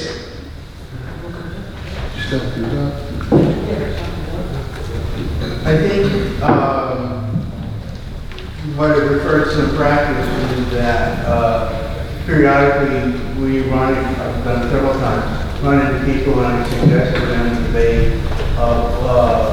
they apply for a grant or you receive calls, usually pass the call to the Taylor meetings, but so address, conduct, what is shall conduct. Okay. Will that serve? Well, are we supposed to be specific, like the committee or commissioners, staff? Doesn't we do have a staff? The AAHP committee. So this is number 6. AAHPP committee shall conduct. Yeah. I think you're right. And really that would go, it would be following number 5, the committee shall, then number 7, the committee shall, and number 8, the committee shall conduct. So, that would be given that. So just say shall conduct. Yeah. Okay, are we clear? One point that, well, 2 points. First of all, I forgot to mention, Taylor Means will be really mad with me. We're having a workshop this afternoon at 2:30. 2:30. Yes. Secondly, back to Commissioner Amen's question, given that the only special committee we had was the AAHPP committee, do we really need to insert the all? Yes, we do have, there's one more handout that you should have, and if this is approved, we will have an additional, or we will have another special committee to replace. That's fine. Chair, I have Commissioner Amen? Thank you very much. I do have a minor concern about the choice of language conduct.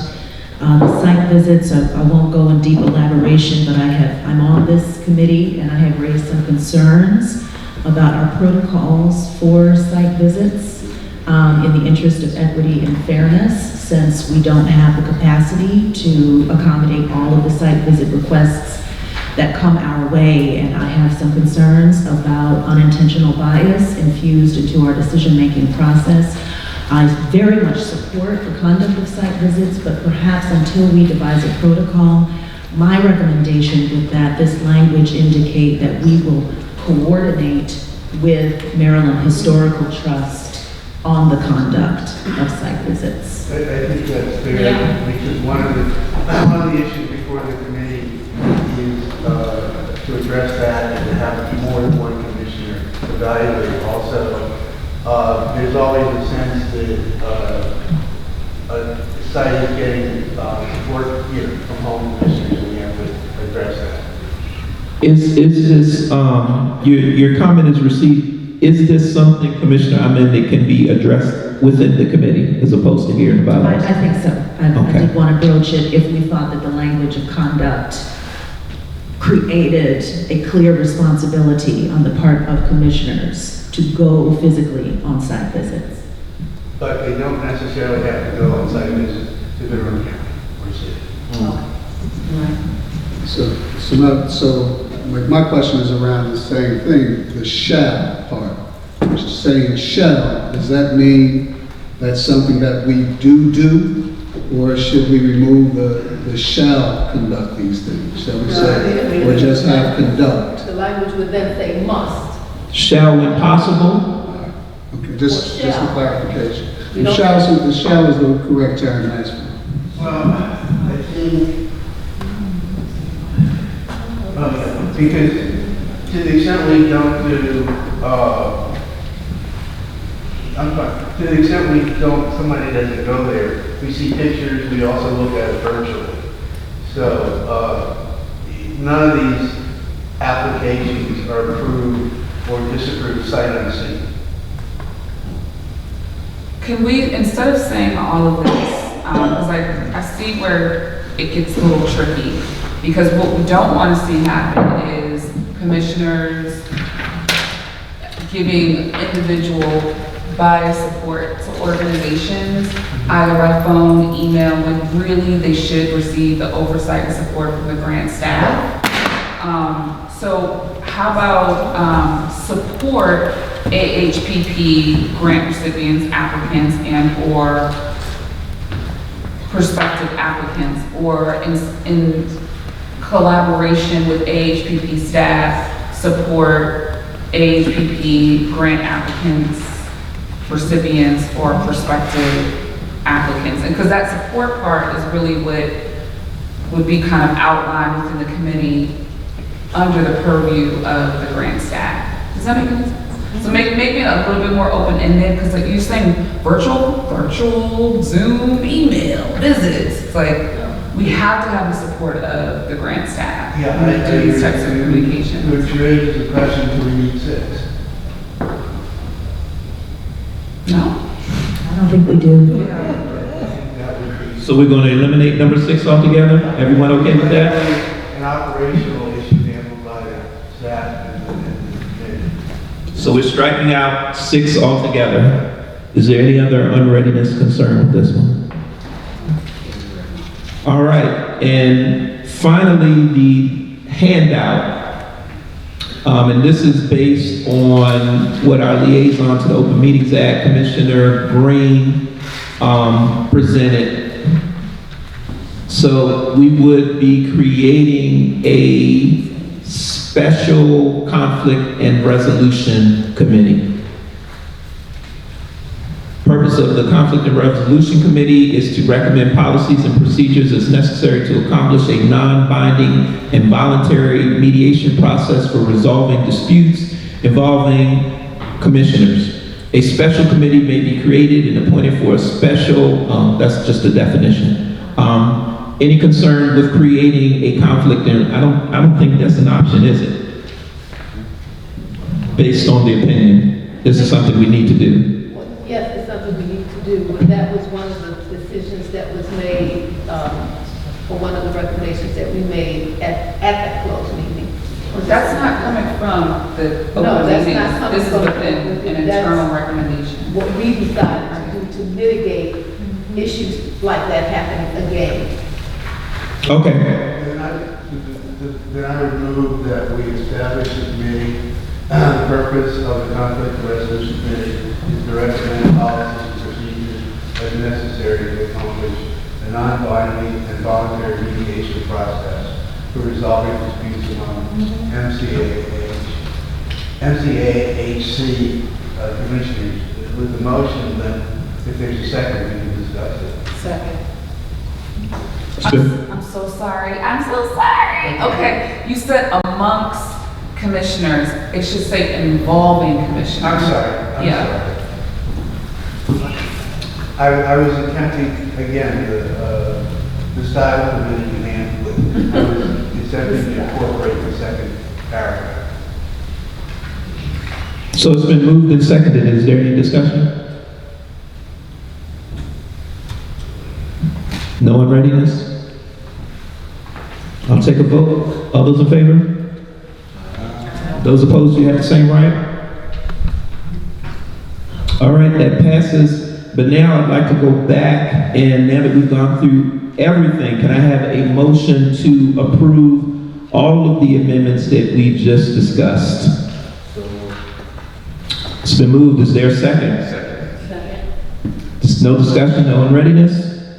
It's been properly moved and seconded that we pass the discussed amendments, the bylaws of the Maryland Commission on African American History and Culture. All those in favor, respond by saying aye. Those opposed, you have the same right. The motion passes, and we have amended our bylaws. Thank you. And thank you, public, for seeing through that.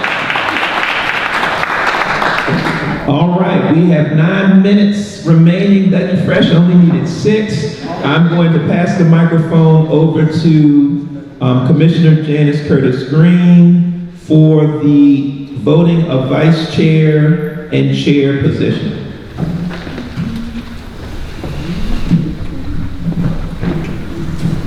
Welcome again.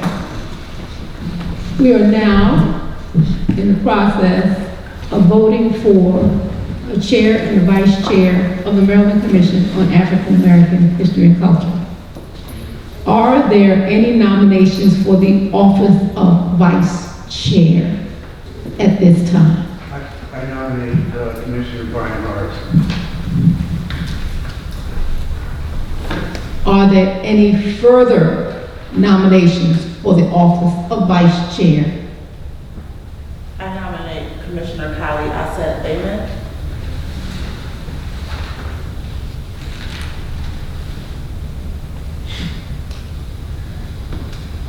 Are there any further, before we continue, are there any further nominations for the office of vice chair?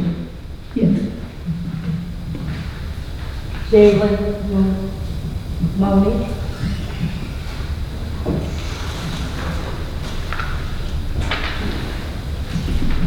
Yes, Commissioner Marshall. I don't accept the nomination that you. I would withdraw them. The nomination of Commissioner Brian Morrison has been withdrawn.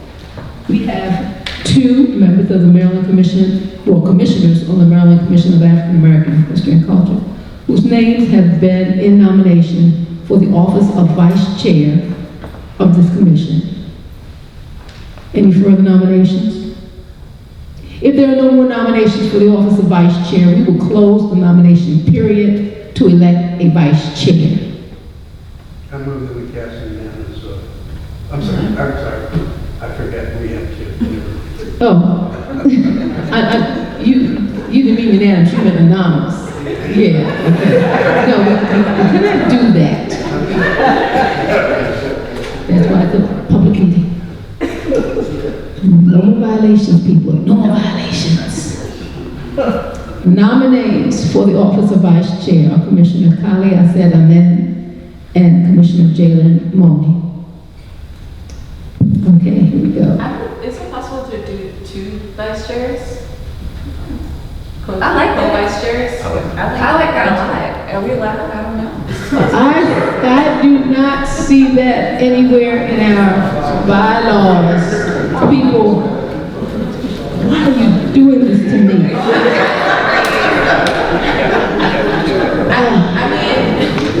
The reason why I'm proposing this is because it seems like it would kind of lighten the load, and I'm really interested to see what Commissioner Jalen and Commissioner Kali. I'm sorry. It's historically, according to Mr. Herbert, been one chair and one vice chair.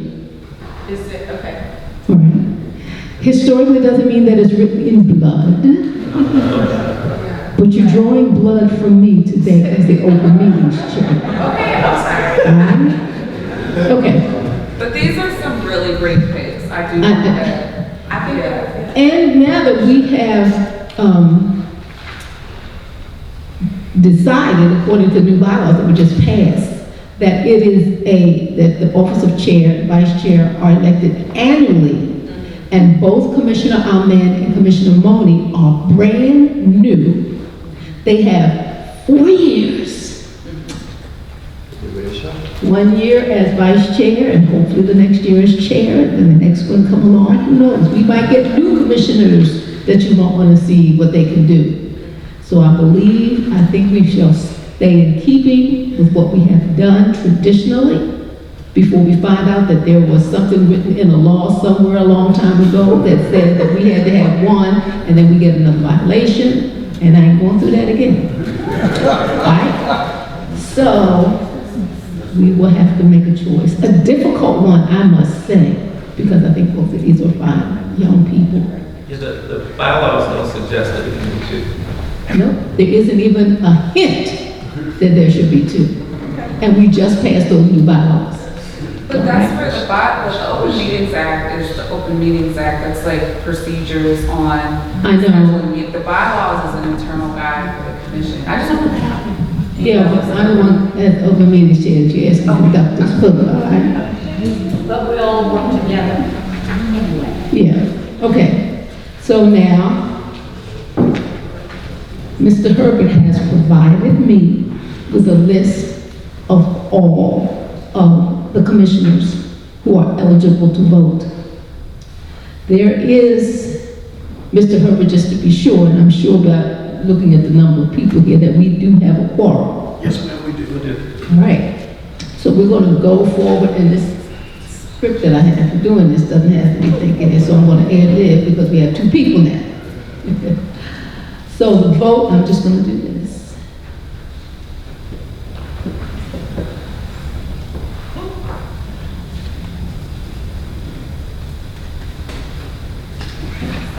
All in favor of electing Commissioner Kali-Ahset Amen to the position of the office of Vice Chair for the Maryland Commission on African American History and Culture to serve 1 year in that position. As I read, you want me to read the roll call or shall you, Mr. Herbert? I'll be glad to read the roll call for you. All right, is it in the same order as Yes, the one I have? Okay, go ahead. Edwin T. Johnson. I'm going to abstain. Okay, thank you, sir. Maya Davis. Abstain. Thank you, ma'am. Commissioner Kali-Ahset Amen. Yes. Commissioner Dion Banks. Commissioner Lloyd Bradford. Commissioner H. Russell Frisbee. Yes. Thank you, sir. Commissioner Walter Gill. Commissioner Janice Curtis Green.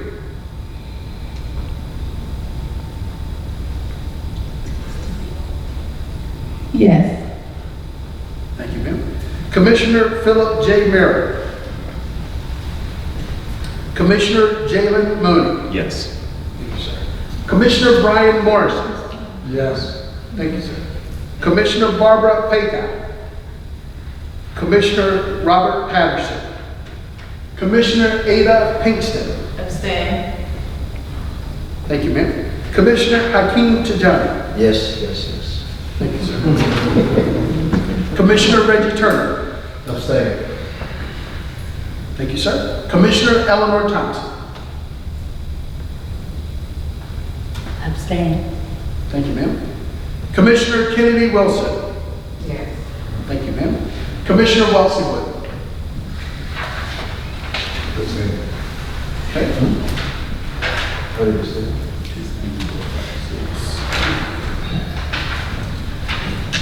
Right. All those in favor of electing Commissioner Jalen Mooney to the office of Vice Chair for the Maryland Commission on African American History and Culture. Mr. Herbert. Thank you, Call ma'am. roll call. Edwin T. Johnson. Abstain. Thank you, sir. Maya Davis. Abstain. Thank you. Dion Banks. Commissioner Kali-Ahset Amen. No. Thank you, ma'am. Commissioner Lori Bradford. Commissioner H. Russell Frisbee. Mr. Herbert, I'm not sure that it's necessary to ask the people who already voted in the affirmative. It's easier for me to go down. He's not keeping record, he's just Oh, you're not calling the keeping names. record. Okay. I am keeping the record while he just calls the names. It's easier to do that way. Well, normally this is even done by secret ballot. That's right. That's right. We have, But We just don't want no violations. no, it doesn't say anything about open meetings about this. Believe me, I even printed out the pages of the training in this handbook because I made it myself. Robert Rules is secret ballot. Okay. The people who are absent are still absent.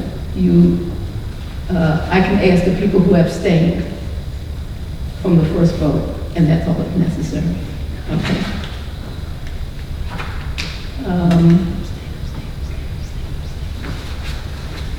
Commissioner Reggie Turner. Abstain. This one. Commissioner Eleanor Thompson.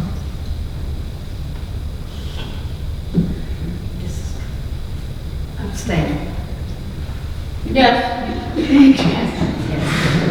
Commissioner Kennedy Wilson. Yes. Commissioner Wesley Wood. Yes, thank you.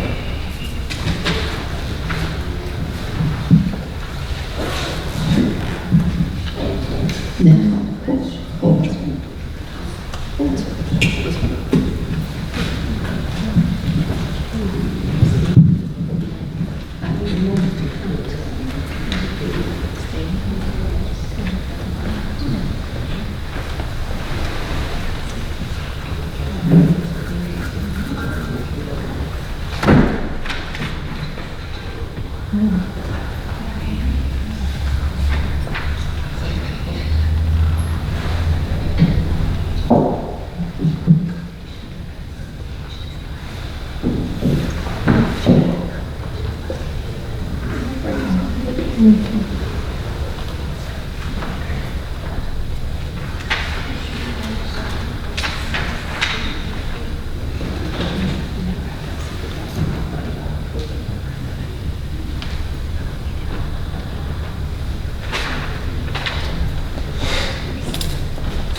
This was done in a rush.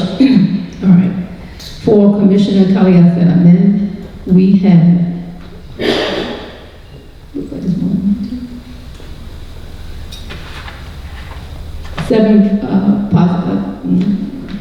votes for the position. I'm trying to think of the correct word. For the position, and 6 abstentions. No votes against the nomination. For Commissioner Jalen Mooney, we have 4 abstentions, 1 positive vote, and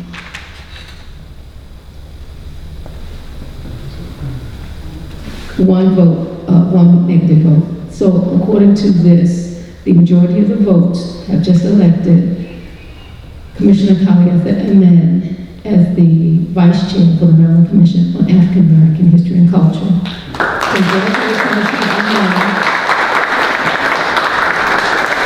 In doing so, we all pledge our support for, all commissioners pledge their support for our new Vice Chair. Thank you. Now the office of Chair.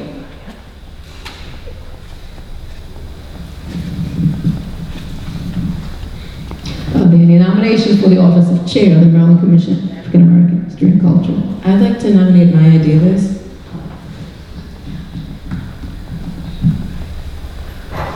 Are there any other nominations for the office of Chair for the Maryland Commission on African American History and Culture? Maya Davis.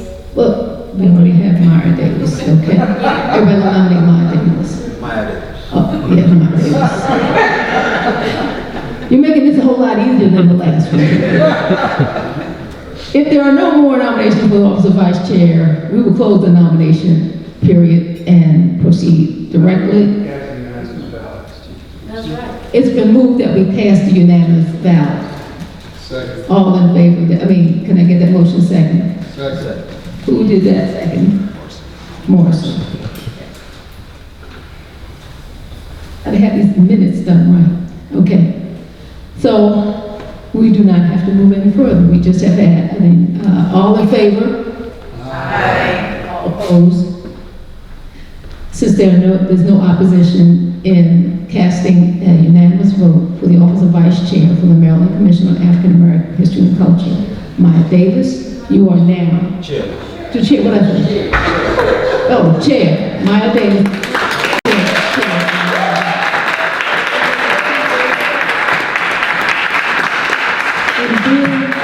The Chair of the Maryland African American History and Culture, Ms. Davis, Commissioner Davis, Chair Davis, the Commission pledges its support to you and Vice Chair Commissioner Kali-Ahset Amen, and we will continue to work together as a team. Thank you.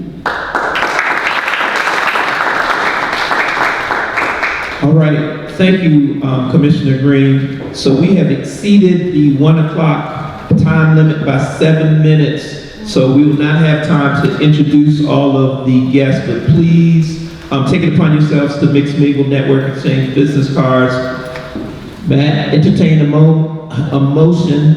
Point of order, sir, please. I now have the signed copy to pass down of the opinion to sign down to send down to Director Compton, and I also have copies with the signed page to give to the new chair and vice chair. Thank you. We have one quick announcement before I call for a motion for adjournment. Vice Chair. Oh, Vice. Thank you, Chair Johnson, and the entire commission. Thank you so much. I just wanted to acknowledge Blair Johnson of Baltimore County and Nicole Hill of Anne Arundel County Board of Elections. They have come here to make a showing to support the commission's efforts with voter registration. If you're in the room, would you just raise your hand? They're downstairs at the registration table, so thank you for that. I'll entertain a motion for adjournment. So moved. Second.